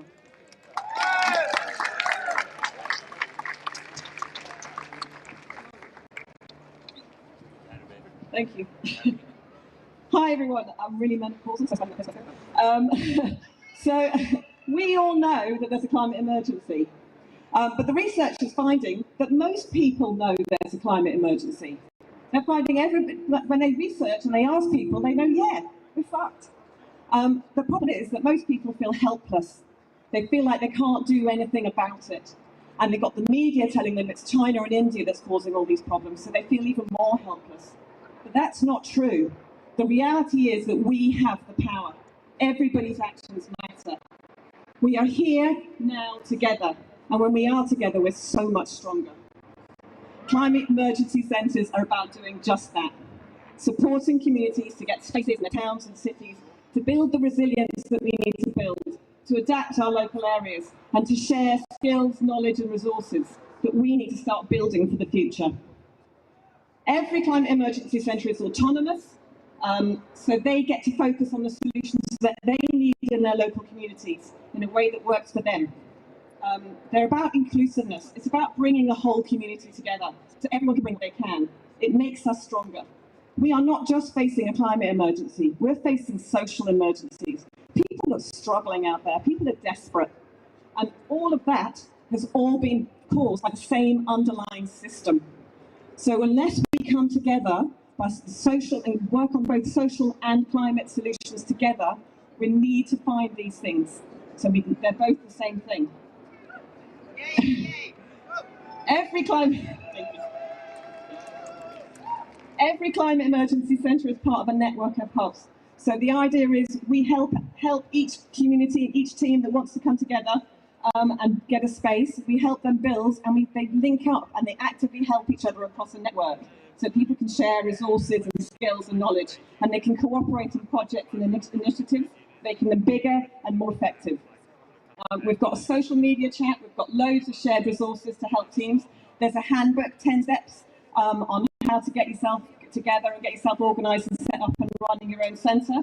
We have regular Zoom meetings so people can share advice and hear from other initiatives that are going on that would work in their centre. So we can start talking about the solutions and what we need to do and start putting them into action. Because we need to get on now with building the future.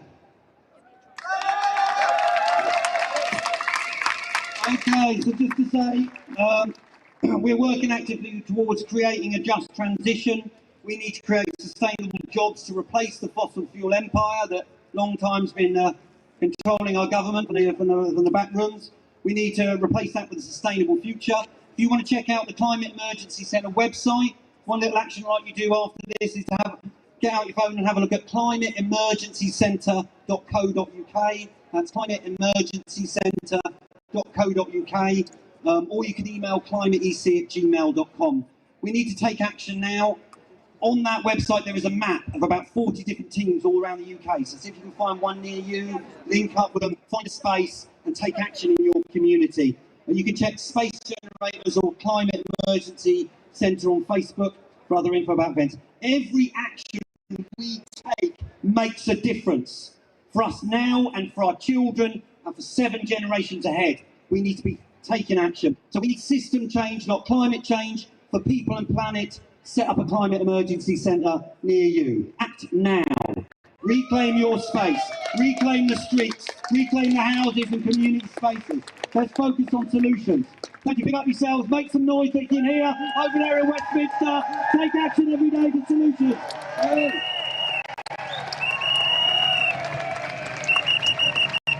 Thank you, Ruth and Vinny.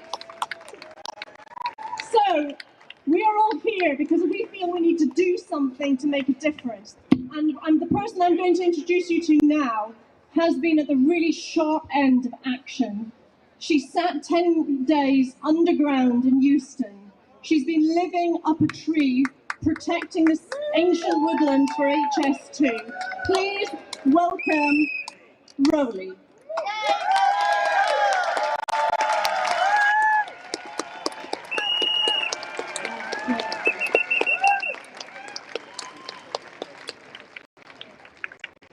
Before I get into what I want to say about HS2, I'd just like to say that when we speak of fossil fuel projects, road projects and HS2, we often think about the land in which is going to be stolen from us. We think about the debt in which we have to pay. We think of the emissions, the war on climate that is waging, and the communities that are set to be affected. One thing I would like us to reflect on right now is not the communities that are set to be affected, it's the communities that are already being affected on this land and beyond. Think about those who are disproportionately affected by this crisis because of their ethnic origins, because of the class that the system has unjustly placed them into. You may be someone who is disproportionately affected, you may not be. But think about it for just a second, because while you may be fighting for your future, people are already mourning theirs. We are now in the depths of a climate and ecological emergency. We have and continue to be plagued with social injustice in every corner of this nation and every other nation on the planet. To combat one crisis, we must combat them both. Colonialism, capitalism, greed and power, the factors that have backed us into a harrowing corner. It is a corner in which, everywhere we turn, we are surrounded by an industrial empire that was never meant for the gain of people like you and I. It was sincerely meant for the gain of tyrannical and the so-called ruling class. HS2 and projects alike are fueling and furthering the loss of biodiversity and habitat health. HS2 is a menacing railway project that has and is still ripping through 108 ancient woodlands. Countless homes on unnecessary volumes of common land. This includes 693 local wildlife sites. Land is a home, not a commodity. Nature is a necessity, not a luxury.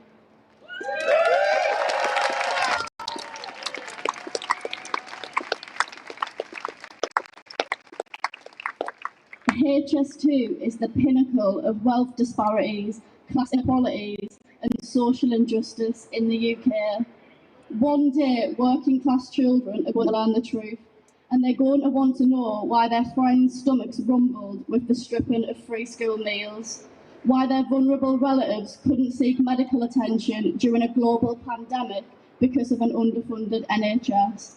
They'll want to know why their schools couldn't afford textbooks because of slash funding. They'll want to know why every inch of precious greenery in their area has been decimated at the hands of suited fiends. When HS2 is costing every taxpayer just under £7,000 and an overall of £200 billion, it makes one wonder for whom this railway is really for. A project that takes 1 million times more than it gives is simply just theft and criminality dressed up in a vanity beholden suit and tie.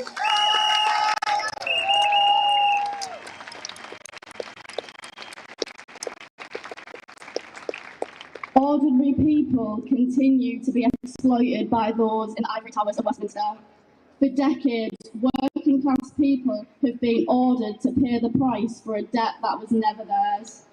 Through the stripping of necessities, funding and land to pave the way for desolate and destructive industry. HS2 is not democratic. The people did not ask for it. Therefore, HS2 is a case to be taken to the highest of powers, and that power is the people. This project is coming for working class homes with bulldozers and battering rams. It's coming for natural paradises with diggers and chainsaws. Yet HS2 will rapidly exchange gold and green paper havens for the land of golf courses where the elite do play. When HS2 is finished, our natural wonders will be completely decimated. Biodiversity will have rapidly declined. The fight for social justice will have staggered backwards, and wealth disparities will have steeply inclined. When I talk about HS2, it makes me so angry. I live on active resistance camps. I, along with so many others, have witnessed and first-hand faced the destruction and violence from HS2 workers. Living on active resistance camps, we face violence from the police, from bailiffs, and from private security firms every day. I've watched my friends, not much older than me and some younger than me, be dragged through rivers, almost drowning, almost being put out of their tree houses by police and bailiffs. HS2 is a state-led project. Therefore, it is no wonder institutions upheld by the state, such as the police force and bailiff teams, support it and are willing to endanger and abuse those that protest it. They serve the state, not the people. They serve corporations, while furthering and upholding and being a pinnacle of social injustice. HS2 is not our friend. The state is not our friend. The policing institution is not our friend. The law does not dictate the realms of morality, and therefore resistance is key in this fight for justice. Yes.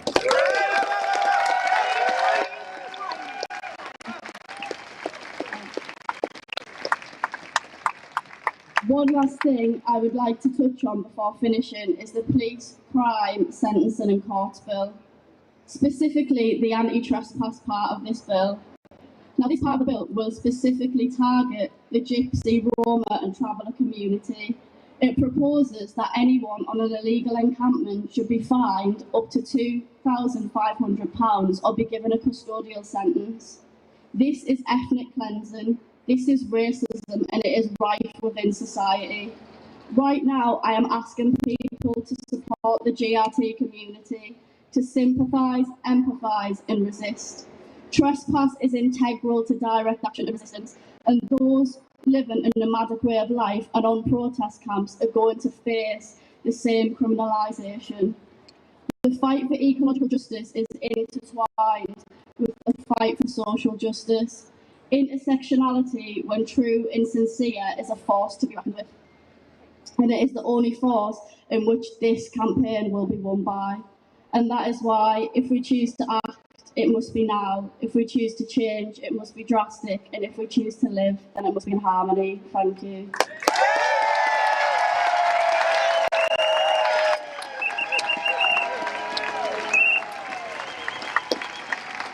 Brilliant job, Rory. Thank you so much. So from HS2, we're now going to move on to talk about roads. And it's my pleasure to introduce someone who's passionate about cycling and passionate about changing the way that we use transport. His name is Casper Hughes from Roads Rebellion.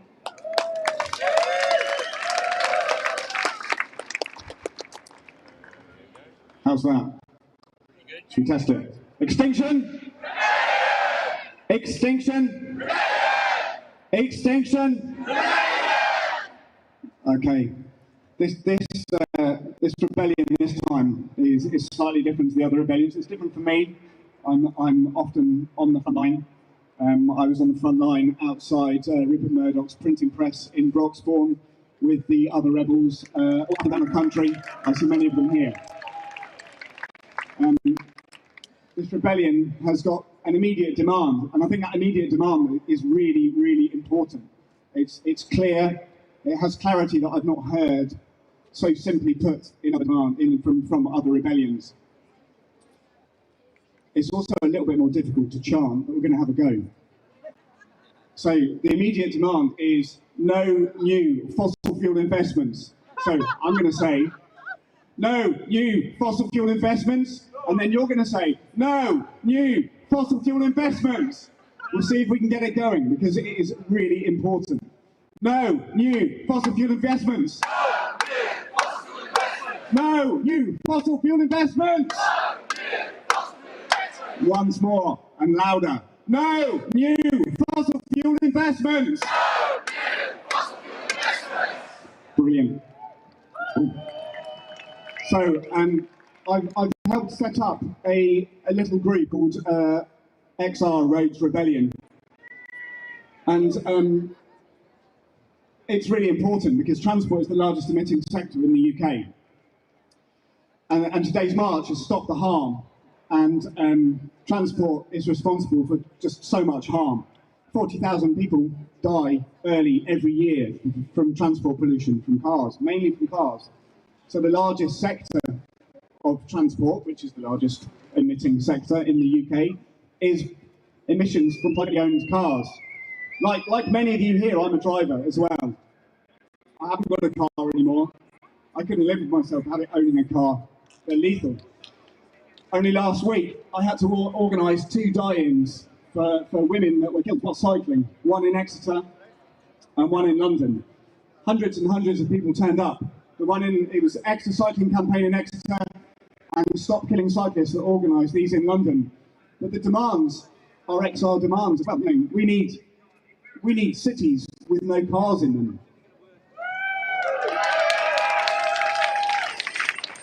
We need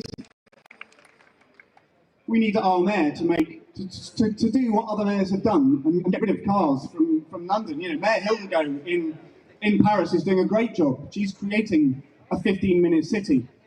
We can easily turn our cities back into 15-minute cities that don't require people to drive everywhere. It's a huge positive.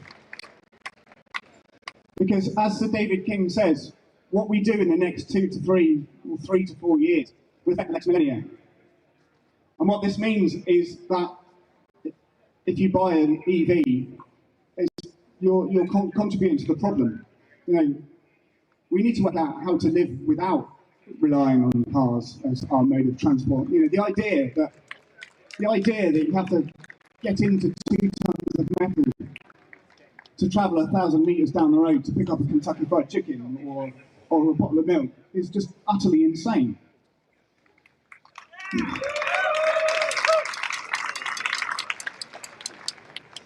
So there are whole heaps of solutions, and one of the problems is the £27 billion programme that we're going to be building new roads with this government.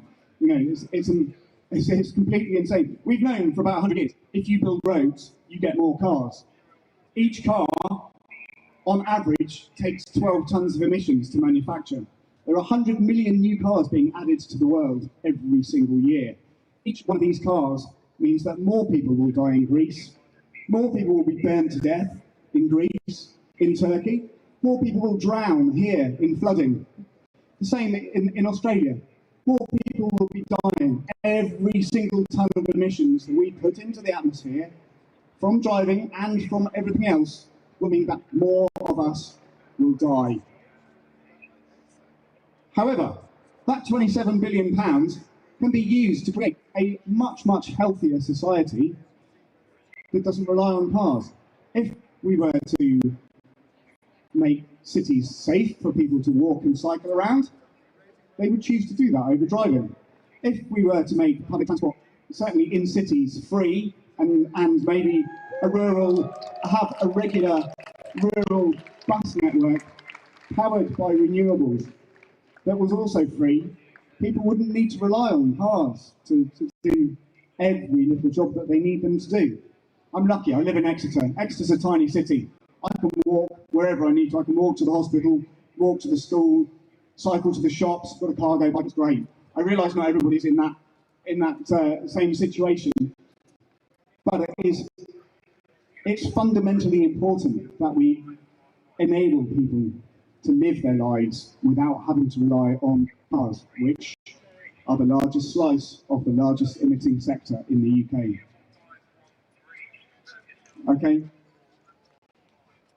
So, if you want to find out a little bit more about XR Roads Rebellion, it's fairly simple. It's a small sister group within XR at the moment, and you need to type in XR Roads Rebellion. There is one thing I have forgotten to talk about here, is the media's impact in all of this. The media, as we know, the right-wing section of the media, you know, the Times, the Sun, the Telegraph, the Mail, all of those papers, GBTV, or GB News, all of those, they love to magnify minority opinion and make it seem like it is mainstream. And it's nonsense. It really is. We know that drivers want to see safe, separated cycling. We know that drivers want to be able to get around without having to rely on their cars. We know this because they're polled and they tell us so. However, if you read any of these papers, they'll be telling you that low traffic neighbourhoods are the enemy. They're not. Low traffic neighbourhoods are high crash neighbourhoods. Low traffic neighbourhoods, you see 70% less crashes, 70% less injuries. And yet we're told to reject these. This is how we decarbonise transport. It's by getting traffic out of residential areas. It's by making roads somewhere where you don't have to park a car, where you don't have to drive a car. Roads are for kids to be going roads in residential areas are for kids to be going and playing in. There was a little bit of art done recently where the artist looked at 8-year-olds in their family over the preceding 3 generations. 3 generations ago in Yorkshire, an 8-year-old could walk 8 miles on their own to go fishing. Switch to this generation, age 8, 300 metres, because at the end of their residential road is a massive road and they can't go past that on their own. We've penned our kids in. We need to release them and make them free again. So yes, thank you very much. Extinction? Extinction? Thank you. Brilliant, thank you so much, Casper. Okay, according to the next speaker's research, since we made the commitment to the Paris Agreement, the government has spent £3.2 billion supporting the oil and gas industry.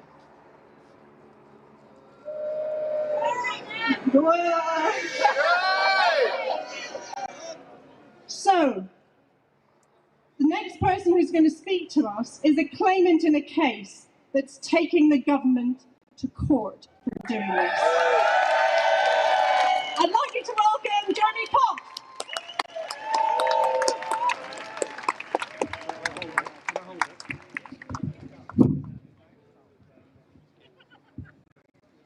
Hey, XR marching, do we do that? Do that as an action, or is that a distraction? Is this a decoy still? Is there something else happening somewhere else? Who knows? But then Extinction Rebellion taking Kwasi Kwarteng to court. What's that all about? We're in the dock always, aren't we? And now this time we're putting them on the other side.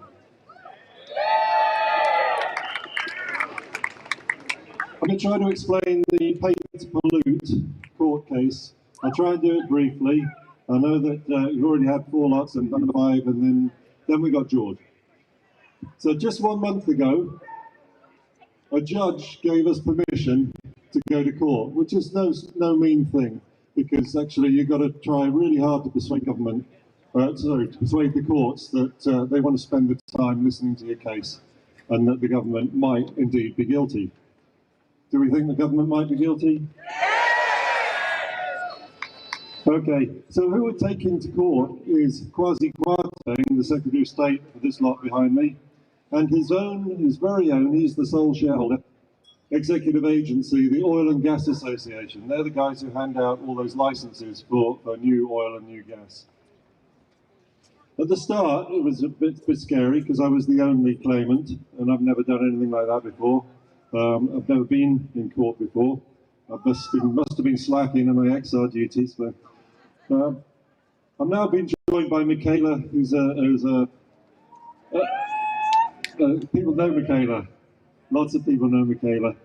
Even Greta Thunberg knows Michaela. So I've been joined by her. She's a medical student in Edinburgh, and also by Karen, who's a let's call it political activist in Aberdeen.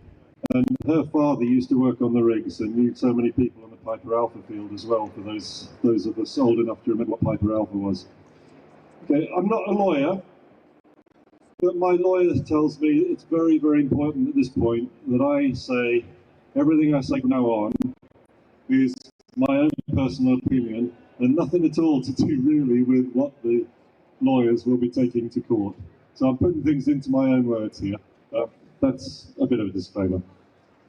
Putting it simply, the government is giving loads and loads and loads of public money. We've just heard 3.2 billion, that's not the limit of it, to the oil industry so that they can carry on getting oil out of the North Sea and gas out of the North Sea.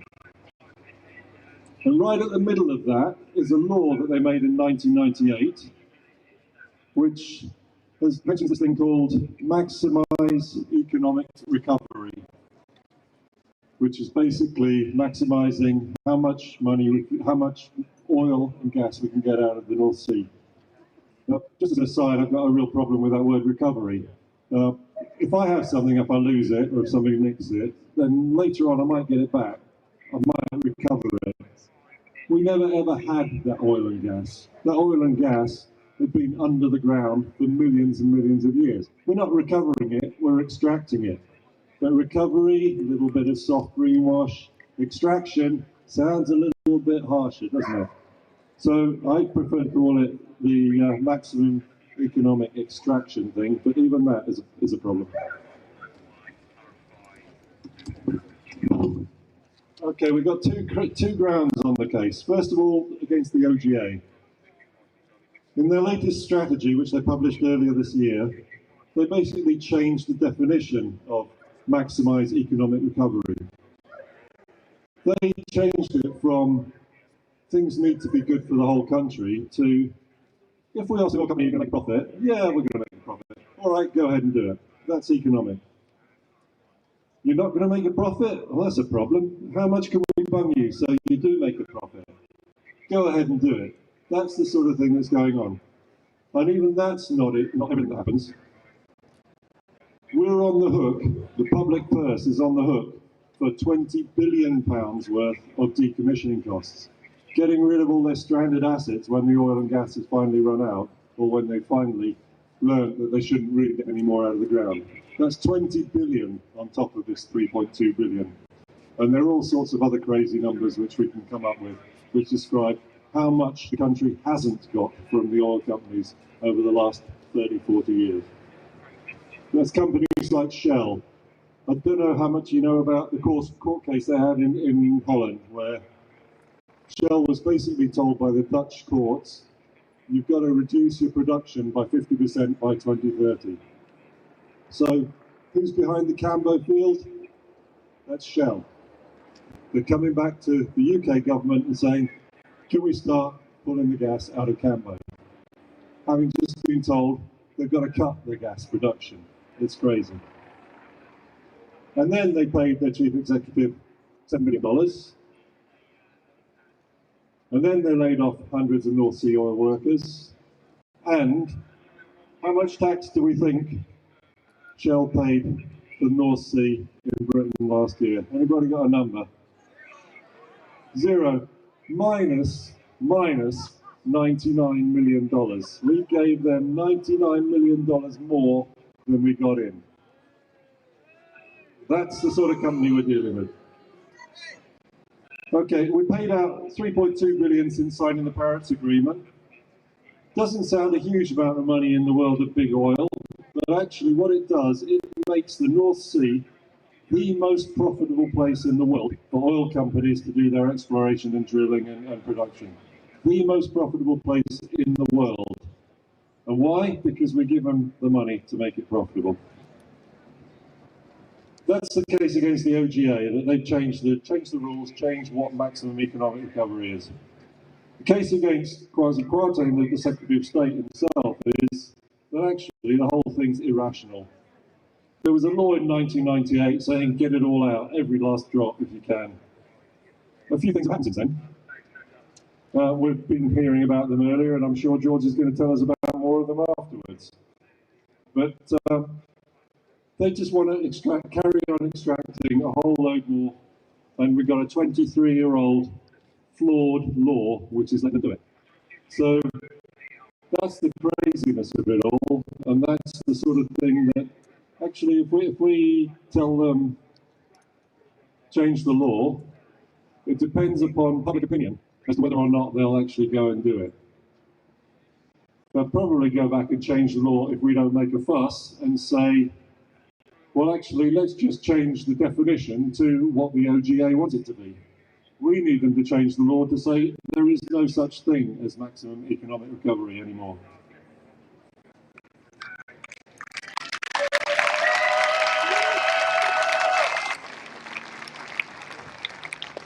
The guy who used to be in charge of this place, Alex Sharma, before he handed over to Kwasi Kwarteng, did anybody see him on Channel 4 News the other night? He just wanted to talk about how much coal we're not using anymore. He just did not want to talk about oil and gas. And eventually he got pushed so hard that he said, okay, future licenses are going to have to be compatible with our legal commitment to be net zero by 2050. And there will be a climate compatibility check on that. Climate compatibility check? Well, first of all, he ignored the immediate 1.5 degrees warming or thereabouts from Paris. He's just talking about net zero by 2050. And secondly, what is this climate compatibility check? Well, maybe you need to start listening to people like the International Energy Agency who say no new oil or gas from now. That sounds like a pretty quick, easy and cheap compatibility check to me.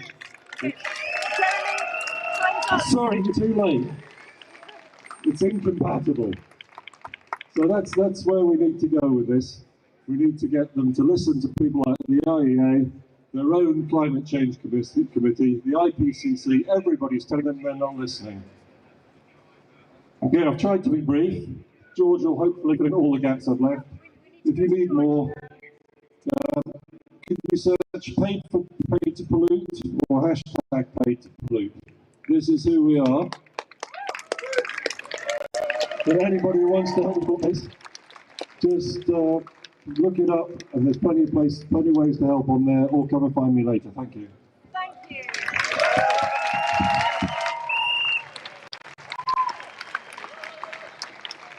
Wonderful, thank you, Jeremy. It's not working. You can't. Oh, thank you, Jeremy. And the next speaker, I think you'll all know. A long-term defender of nature with a weekly Guardian column, this person tells the truth all the time. And in fact, in October 19, he also got arrested with us in the rebellion. It's my pleasure to welcome George Monbiot.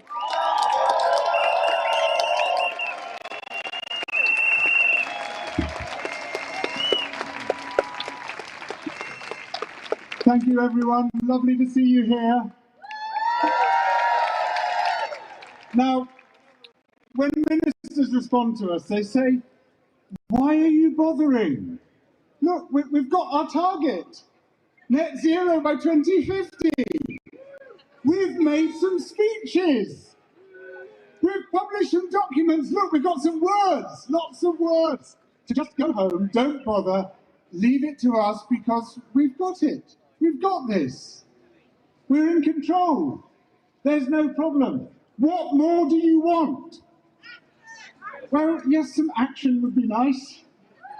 Because the fundamental problem is the atmosphere doesn't listen to speeches.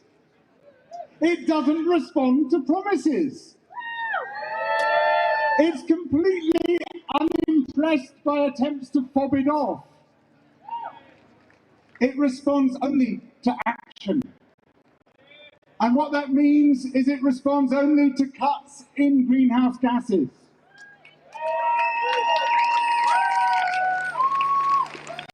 But again, they say, well, what's the problem? Look, we've cut greenhouse gases 49% since 1990. And you say, fine, yeah, okay. You know, if you completely disregard the gases embedded in the imports that we bring into this country, fine, yeah, we'll give you 49% since 1990. But what they've done is all the easy stuff. Almost all of that has come about as a result of replacing the means by which our electricity is produced. The transition from coal to gas and the partial transition from gas to renewables. Fine, yeah, we'll have it, that's great, we're happy with that. So far, thank you very much, but then they've stopped. They've stopped dead. And since that transition, since that stuff which has been happening with electricity, nothing at all has been taking place in any substantial form in any other sector. And the reason they did the electricity first, and I'm not just talking about this government, but of successive governments, is that it made almost no difference to our lives. We flick the switch, the lights still come on. We don't care how that electricity was produced, the lights have still come on, that's fine. But everything else that needs to happen involves a transformation of our lives.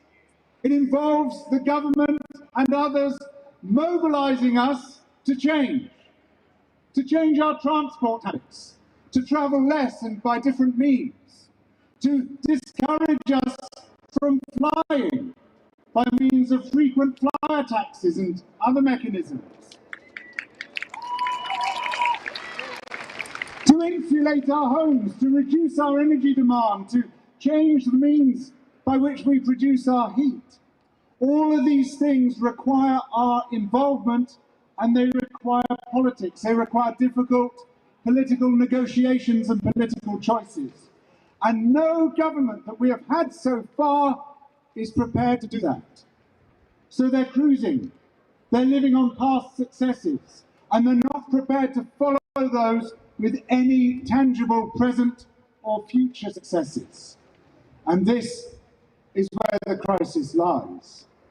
If you look at our transport emissions, they have now flat-lined for 10 years. There's been no improvement. Haven't got any worse, but we need to be reducing. If we're to prevent more than 1.5 degrees of global heating, we need to be reducing those almost to zero within 10 years. If you look at our domestic building emissions, those have been rising since 2014. And at the current rate of replacing our heating systems, it'll be done in 700 years. By which case, basically, we'll be stratigraphy. That's all we'll be. We'll be part of the fossil record, unless they turn this around and turn it around very quickly. So, no, they haven't got it. They haven't got this at all. They're not even bothering. There's nothing happening except the words, except the conferences, except the summits, except the targets. And even the targets are completely unrelated to the task of preventing runaway climate breakdown. There is no connection, no scientific connection at all between the Paris Agreement aim of no more than 1.5 degrees, the Paris Agreement aim of no more than 1.5 degrees of global heating, and the government target of net zero by 2050. That's a political target, it is not a scientific one. But they will not amend that target. They will not even have a discussion about amending that target. And I have to say that the Climate Change Committee, which basically says this is the target, knowing full well it is the wrong target, has played a dreadful role in enabling the government to ensure that it misses its commitments under the Paris Agreement.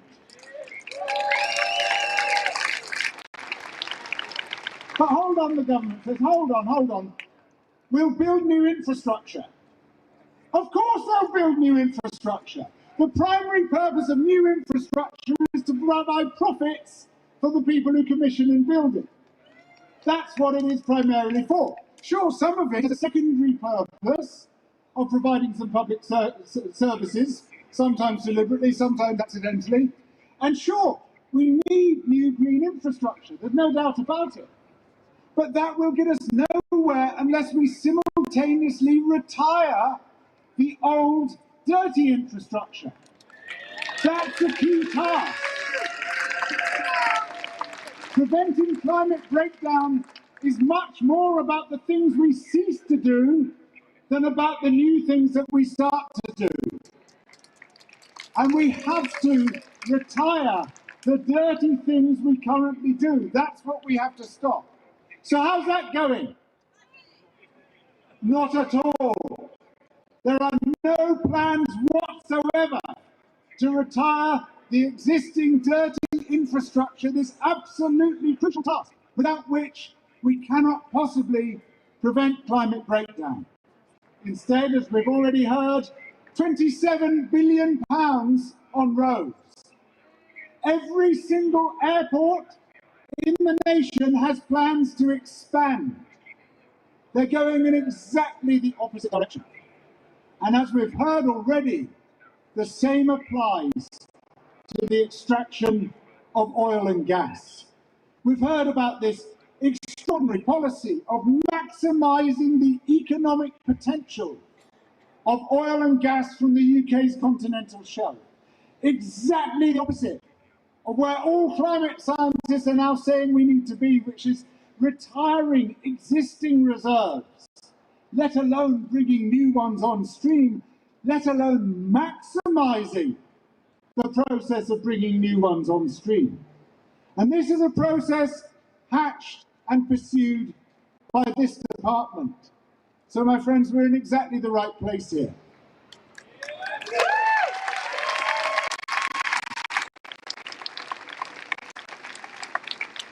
Now, when this department tried to justify the policy in the Energy White Paper, do you know what they said? It's wonderful. It could have been written by George Orwell. They said, it's important to maximise economic recovery of oil and gas because that will attract foreign investment, and we need the foreign investment to get us out of fossil fuels. So in other words, unless we burn as much fossil fuel as possible, we can't get out of fossil fuels. This is what passes for logic within this department. And these are the people saying we can trust them to get this done. But horrendous as that is, it's not the worst of it. Because this government is party to something called the Energy Charter Treaty. How many people have heard of the Energy Charter Treaty? That's exactly as they want it. They do not want you to know about the Energy Charter Treaty, because the purpose of the Energy Charter Treaty is to thwart the popular will. It is to prevent democracy from happening. Because what it says is the following. If governments try to stop the extraction of fossil fuels, if they try to stymie any fossil fuel project, if they try to leave fossil fuels in the ground, fossil fuel companies can sue them for the loss of their future anticipated profits. In other words, they can sue them for the loss of money they don't even have. Money which is entirely theoretical. Money which is out there somewhere in the future. If they were allowed to do it, we would make this money. We can sue you for that money which doesn't even exist, and those lawsuits can amount to billions. Billions of pounds, billions of dollars. And at the moment, a British oil company is suing the Italian government under the Energy Charter Treaty because the Italian government wants to stop oil drilling in coastal waters. It's an extraordinary situation, not least because the Italian government isn't even party to the Energy Charter Treaty. How can this be? Well, the Italian government pulled out of the treaty for very good reasons in 2016, but the treaty contains something called a sunset clause. Isn't that romantic, a sunset clause? You picture them going hand in hand into the sunset. But what a sunset clause means is that even if after you've left the sodding treaty, you still can be sued under that treaty by fossil fuel companies. There's no escape. So in other words, they've nailed it down. They've set something up to make it impossible to change that policy.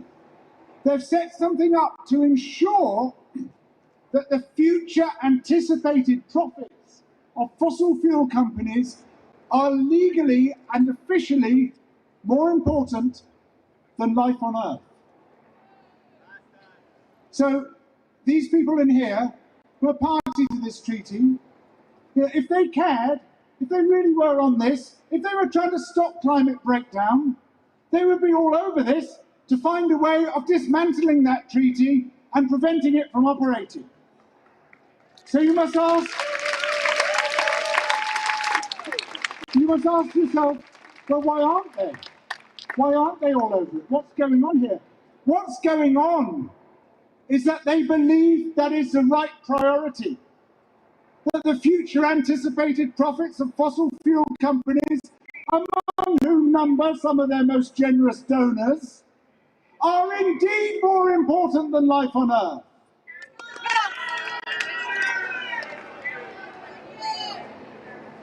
And I think I can reasonably say we disagree.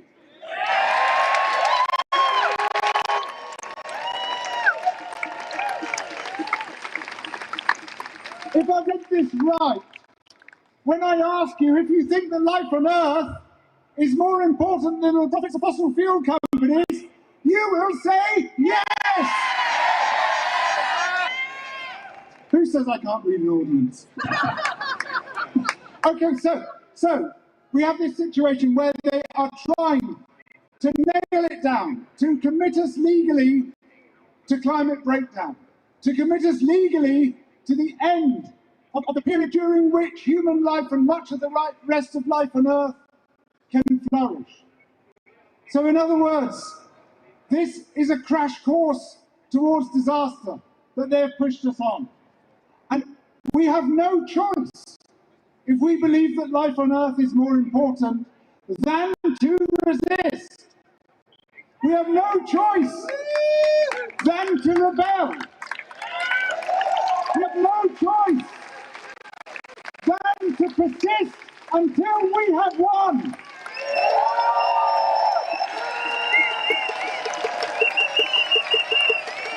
And we come to them in anger, but not in hate. In anger, but not in hate. We come in love. Yes, if they accept the hand of friendship that we offer, we will shake it, COVID or none, we will shake their hand. And however many times they slap away our hand of friendship, we will continue to proffer that hand, and we will say, if your policies are good, we will embrace those policies. We will cheer those policies, we will applaud those policies. But if your policies are bad, we will oppose those policies. Not in the spirit of hate. There is too much hate in this world. There are too many people dividing us with hatred to ensure that we don't respond with righteous indignation. There are too many people finding scapegoats for us to hate. There are too many people trying to distract us with hate. There are too many people trying to stop us focusing on what is important, life on Earth, and to focus instead on hate. So we don't do hate, we do anger, but we do love. And we love through our anger, and we are angry in our love. Because in a world of hate, and a world of extinction, in a world in which we are being driven, literally, metaphorically, deliberately, driven towards the very edge of the cliff, in this world, to love is to resist. Thank you.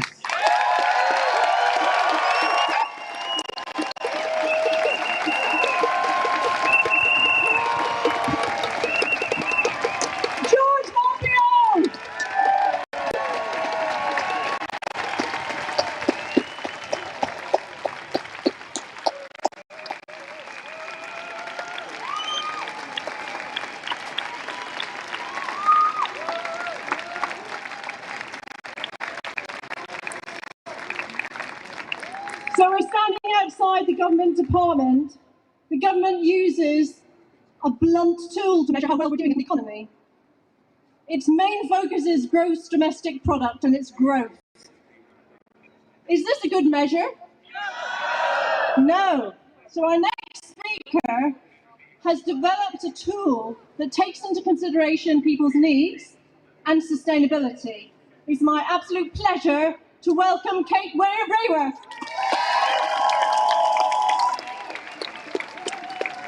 Hello, Rebels! I am here today because I am an economist. You don't often cheer for economists, do you? Economics means ecos nomos. It means the art of household management. And if we take that seriously, there could be no finer art, because at stake is our planetary household. And it is time to learn to manage this household in the interests of all her inhabitants. It's time for 21st century economics. I teach at the University of Oxford in the Environmental Change Institute. I have the privilege of working alongside many of the climate change scientists who have written tirelessly, voluntarily, have documented the IPCC's latest climate science, where we know they have told us unequivocally we must act now to prevent irreversible, destructive climate breakdown. They're my colleagues and I'm so proud to work with them. And as an economist, I know it is time to act on the science and to create the policies that actually put their insights into practice. I'm so delighted to be here today outside of the Department for Business, Energy and Industrial Strategy. I have come here for many, many meetings in the past, and that's why I'm dressed for a meeting today. But sometimes the most important meetings are happening in the streets.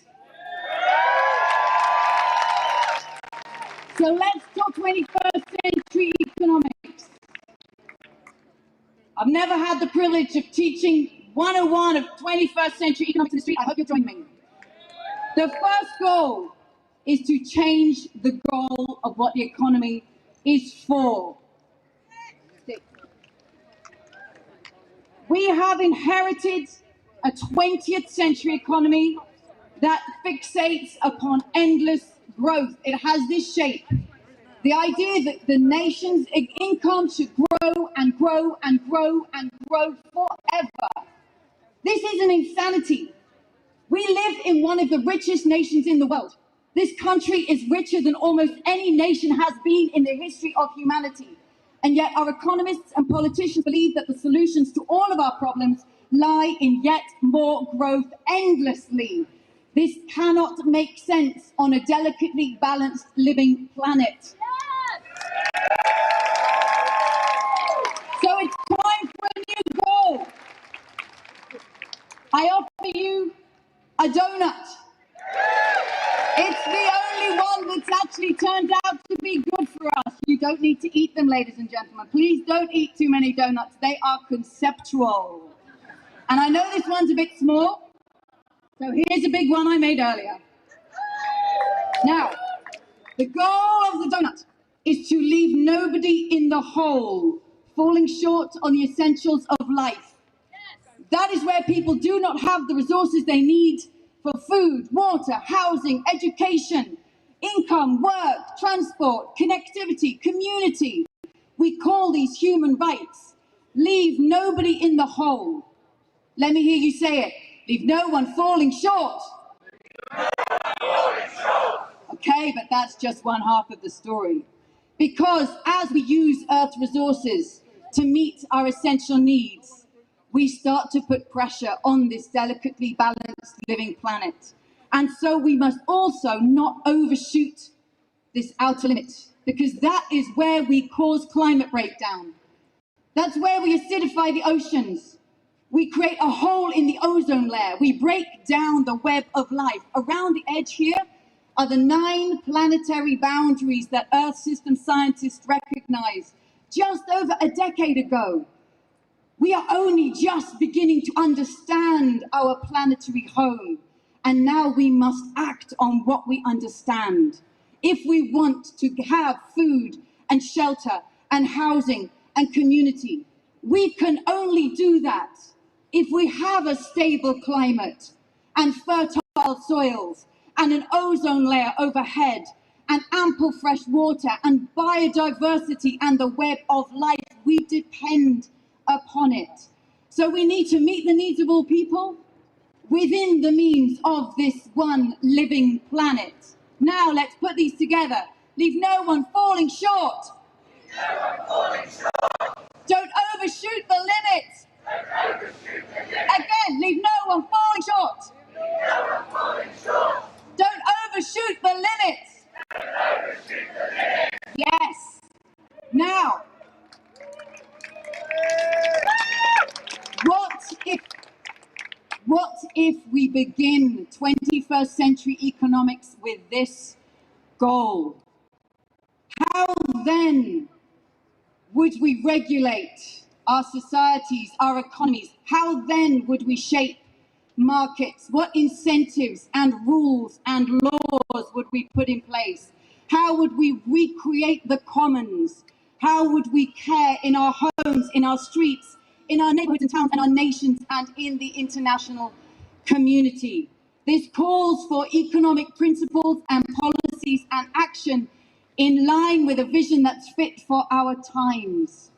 So we need to move from the degenerative economy that we've inherited to a regenerative economy, where we work with and within the cycles of this living world, where we regenerate the landscapes and nature, where we work with the solutions that Earth has been offering us for millennia. We need to create a cyclical and cyclical regenerative living economy.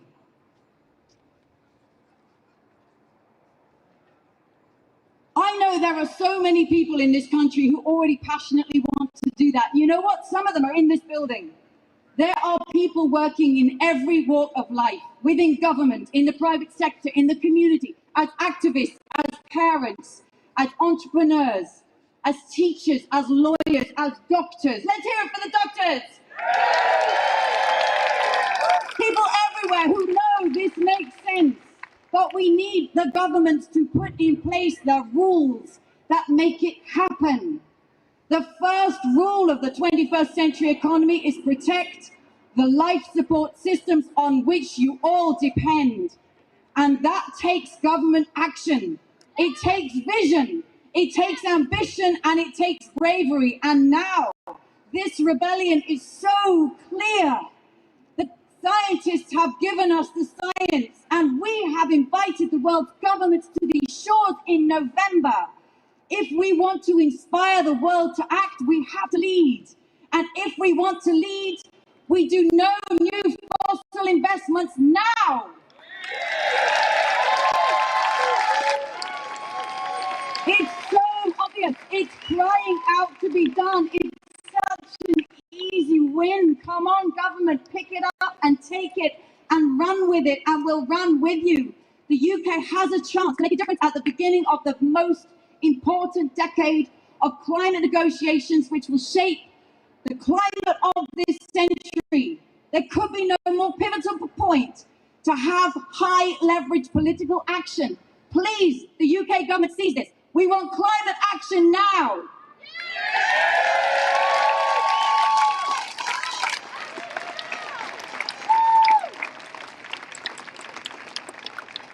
I am used to giving lectures on 21st century economics in university lecture theatres. I'm not used to being surrounded by police. I have no desire to be on the wrong side of the law. But I really, really don't want to be on the wrong side of climate change.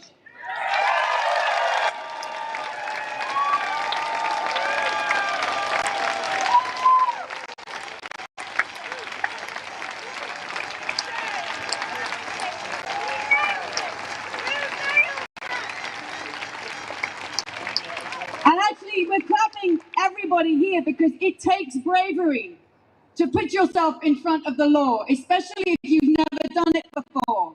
Everybody is overcoming that fear, that discomfort, their own fear, because they feel something bigger. Every time I give a talk on donut economics, Someone will put up their hand, and I'm glad they do, and say, what can I do? I am just an ordinary person. And there is so much that each one of us can do in our lives. We can change how we eat, how we travel, how we take a holiday, how we shop, how we heat our homes, how we bank, how we invest, and how we divest. But oh, how we protest! There is such a long, proud history of the power of civil disobedience. We are inspired by Mahatma Gandhi and the decolonization movement, by Martin Luther King and the civil rights movement, by the suffragettes and the rights for women. They all were outrageously disruptive. They hang on the classroom wall in every school. They are the heroes of the 20th century because they brought about the social change that the world already knew it needed. But we need to meet again for the existential crisis of our time. And we know what it is, and we know this is the time. And in the UK particularly, it matters now.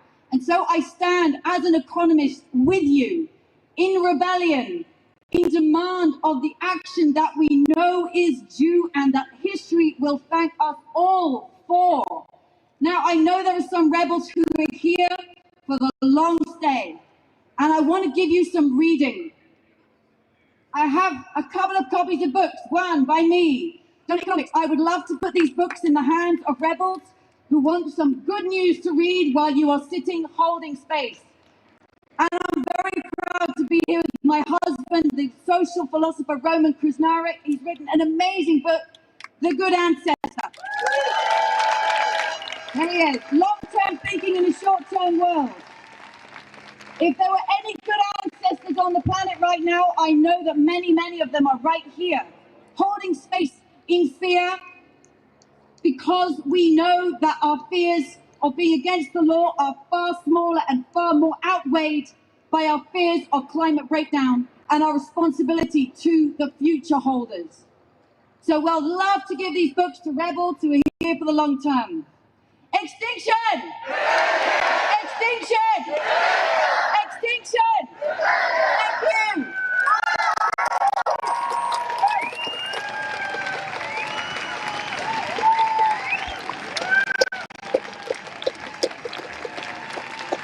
Thank you, Kate Raywell!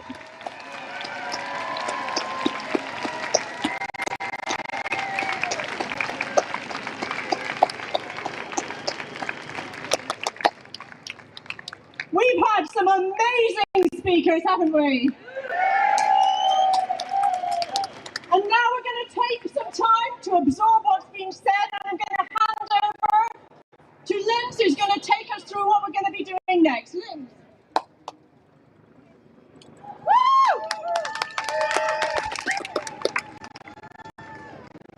Hello.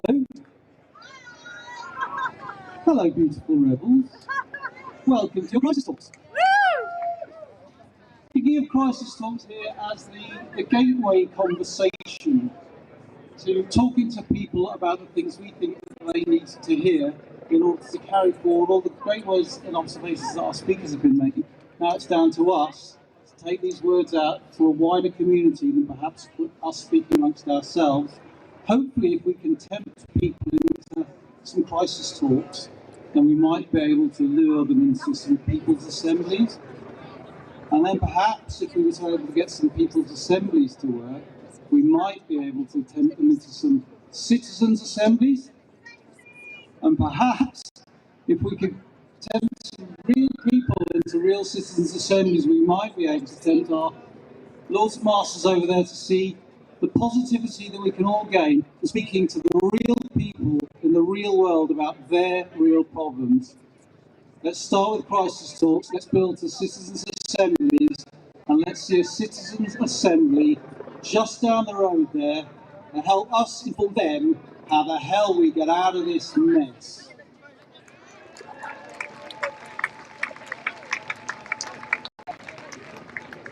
So welcome to your crisis talks. You've been sitting, listening very patiently, so I'm the one who gets you 5 minutes break. Can you get up, check it out? While that's happening, Samba are going to make their exit. Before that happens, big round for Samba, please. Been amazing all week. Okay. Stand up, shake your limbs out, and then as we want to remain for crisis talks, if you bought anything pink, anything to gather around, please do that.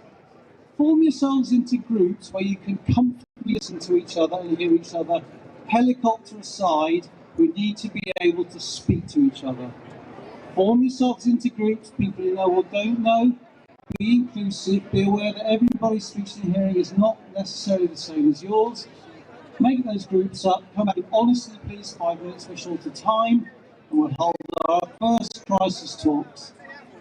5 minutes, I'll be back.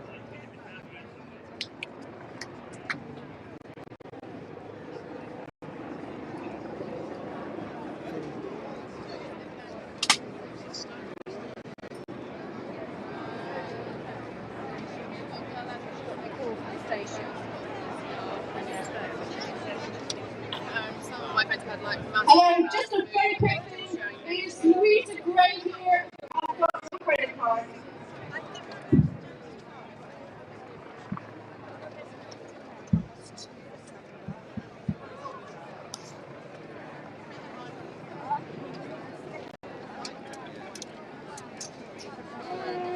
Where are we?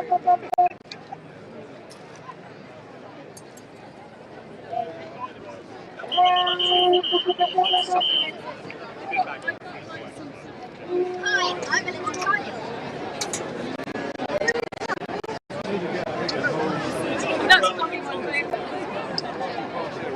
So, thanks for joining us. If anybody's just joining this quite long live stream today for XR UK Facebook, we're at Extinction Rebellion Southeast action called Stop the Harm. It was a march that started at Hyde Park Corner, come all the way down to Victoria, and then along Victoria Street. We're now at the Department of Business, Energy and Industry Strategy base, and we've had a long time here listening to some really amazing inspirational speeches by Kate Rayworth, George Monbiot, and many people within our own movement. And today it's a joint action with Rhodes Rebellion, HS2 Rebellion, and Paid to Pollute, which is a citizens' campaign led by XR rebels to hold the government to account, take to court for continuing to take the maximum amount of fossil fuels out of the ground. Is still a government policy. Absolute madness. So it's not just us here. We're in rebellion for 2 weeks in the UK. And we're saying stop the harm. Our immediate demand is demanding that the government stops all new fossil fuel investment. But like I said, that's not just us actually. There is a Nordic rebellion going on right at the moment for the Scandinavian countries. It's going on in Oslo for this entire week, and it's quite unusual for all the Scandinavian countries coming and joining. And we wanted to show some videos from there in solidarity. They're demanding exactly the same things as us. They're saying that they want to stop all fossil fuel investment now, and all new in fossil fuel investment now, and they also want to bring. Sorry, having some mic issues here. They also want to stop all fossil fuel investment by 2025. And their police response is quite brutal historically. So they've been really brave, and this is a really big event for Extinction Rebellion in the Scandinavian countries. So we're going to show you a few more videos through the afternoon.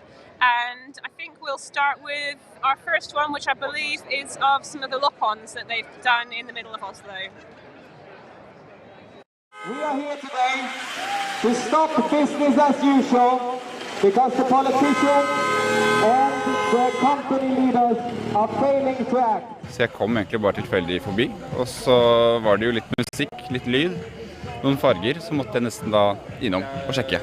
Og jeg fikk med det toget som gikk nedenfra der borte og oppover. Man har jo vel, ytringsfriheten, om det er ved ord eller ved kroppsbruk. Det er vel egentlig opp til hver enkelte. Men å samle seg ned og ha på en måte en demonstrasjon på den måten der, tror jeg er veldig fin. Vet du hva jeg synes er flott? Jeg tenker at vi trenger mer å heve stemmen, og så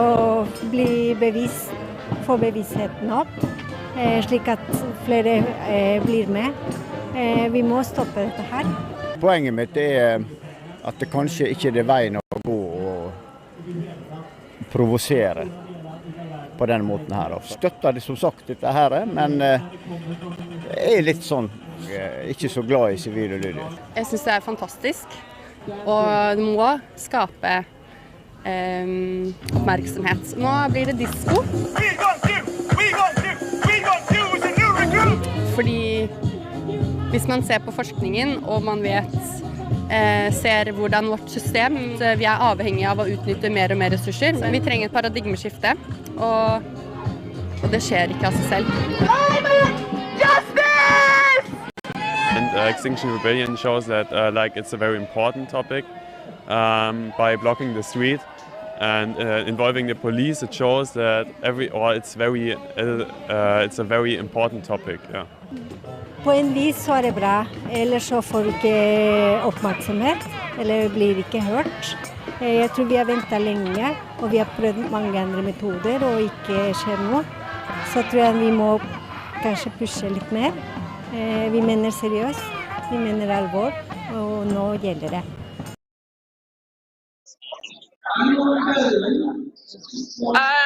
So that was one of the Nordic Rebellion clips, and for any of you who are listening on Facebook, actually I've been told for the next clip that you watch that you can turn on automatic subtitles, and hopefully you'll be able to hear some of the interviews in English.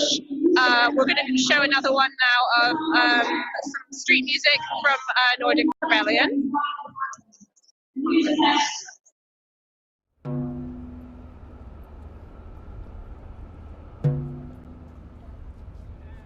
Man kan bare rasere natur en gang, og vi får aldri naturen igjen.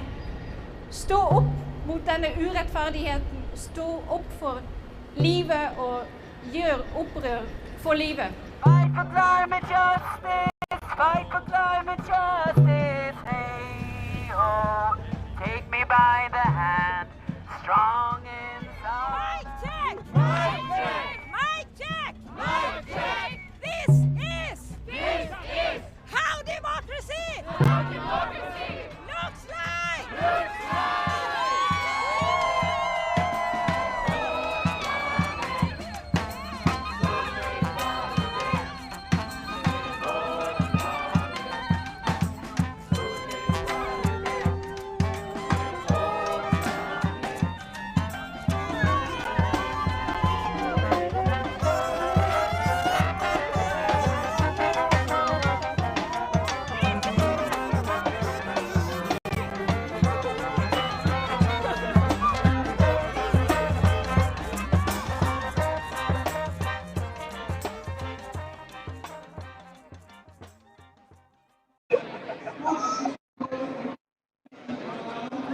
So we're so pleased to share those. We're so pleased to share those clips from Nordic Rebellion, and it's just really exciting for us as a video team and as the movement in general to link up with other movements from around the world. And hopefully, as we do more live streams through the week, we're going to be bringing you some footage from other countries, both in Europe and in other continents as well. Hopefully, some from the global south.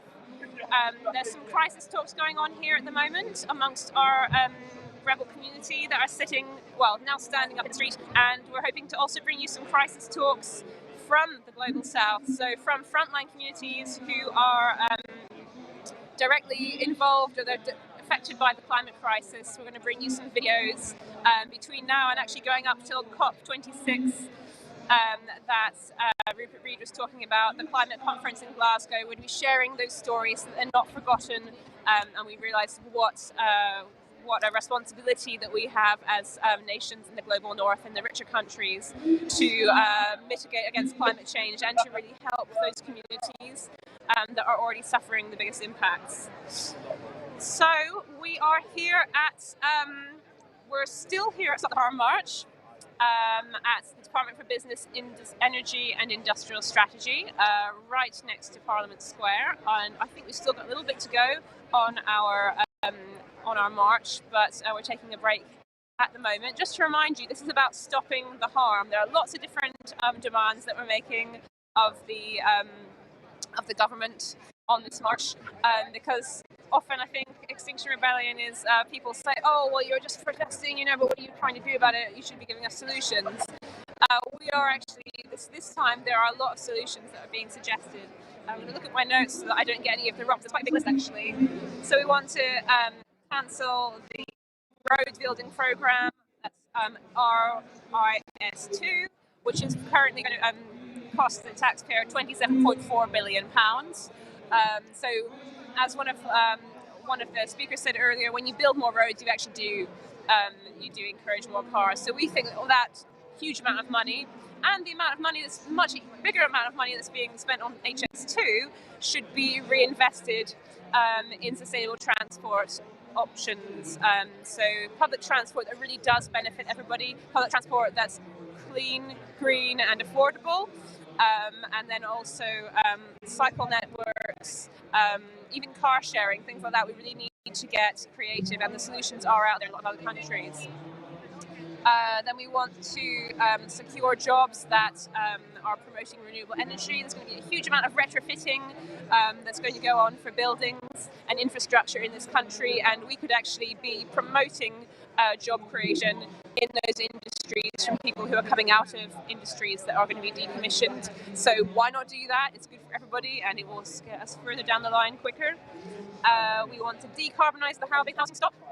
Again, the government started a programme where people could get financial assistance to make their houses more energy efficient earlier in the year, or that was last year actually during COVID, and it was very quickly scrapped. So that help for ordinary people to do the right thing and green their homes hasn't come about. And we're saying, yeah, do that and do more. Also protect and restore biodepleted habitat. So biodepleted habitat means somewhere that has been degraded as the result of human interaction with it. So either that's being built upon, or there's a lot of land that's been, whether it's to do with grouse moors, have been taking away biodiversity by having a lot of burning on them, and also grazing from agriculture in very intensive ways, for example. So we need a big conversation about how we use land in this country to promote biodiversity and to be good for our health and well-being as well, and provide food. And then finally, we want to prioritise climate breakdown mitigation, which means that although some of our speakers said that's not enough, we do actually need to accept that climate change is happening, and as well as taking carbon emissions out of the not having carbon emissions anymore, or as many, we need to accept that we are too far along the road not to have any impacts from climate change. They're happening now. We see flooding in this country within only the last few months. We need to be coming up with solutions to minimise the impacts of what is already going to happen. So those are our demands, 1, 2, 3, 4, 5, 6. Lots of demands today on the Stop the Harm March. Lots of ideas coming from XR today. Hopefully BASE, the Department of Business, Energy and Industry Strategy, is going to pay attention to us. And yeah, if they don't, we're still going to be here for another week, demanding that they end all fossil fuel, all new fossil fuel investment. So they'll be hearing a lot more from us. And all the aspects going along with that very shortly.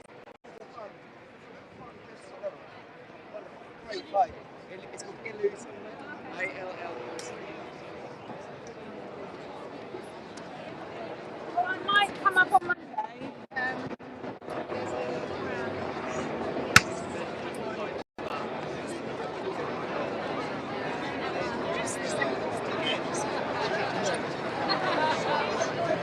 Tell you the people.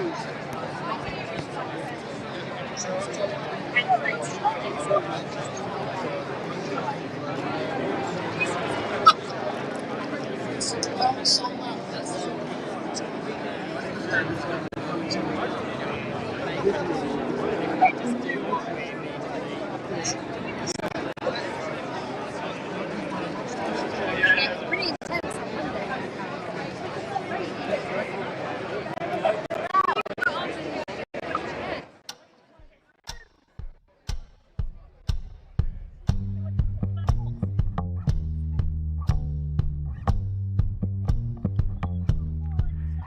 gonna change it all.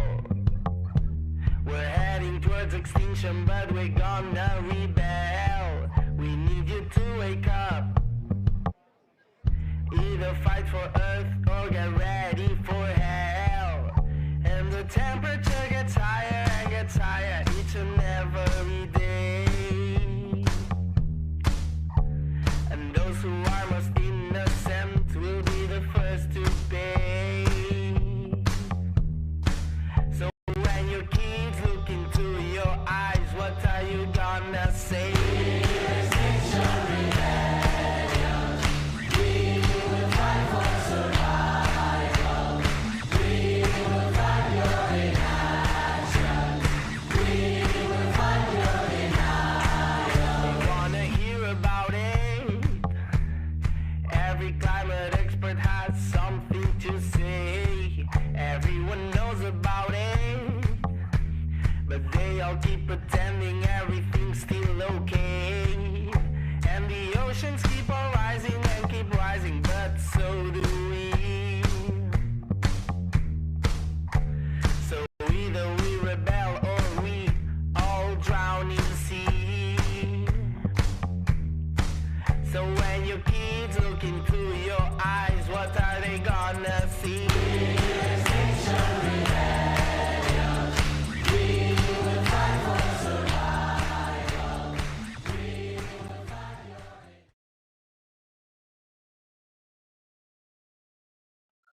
Oh, sorry. It's coming back towards you. Yes. Pink Table's coming into Oxford Circus now. Fantastic.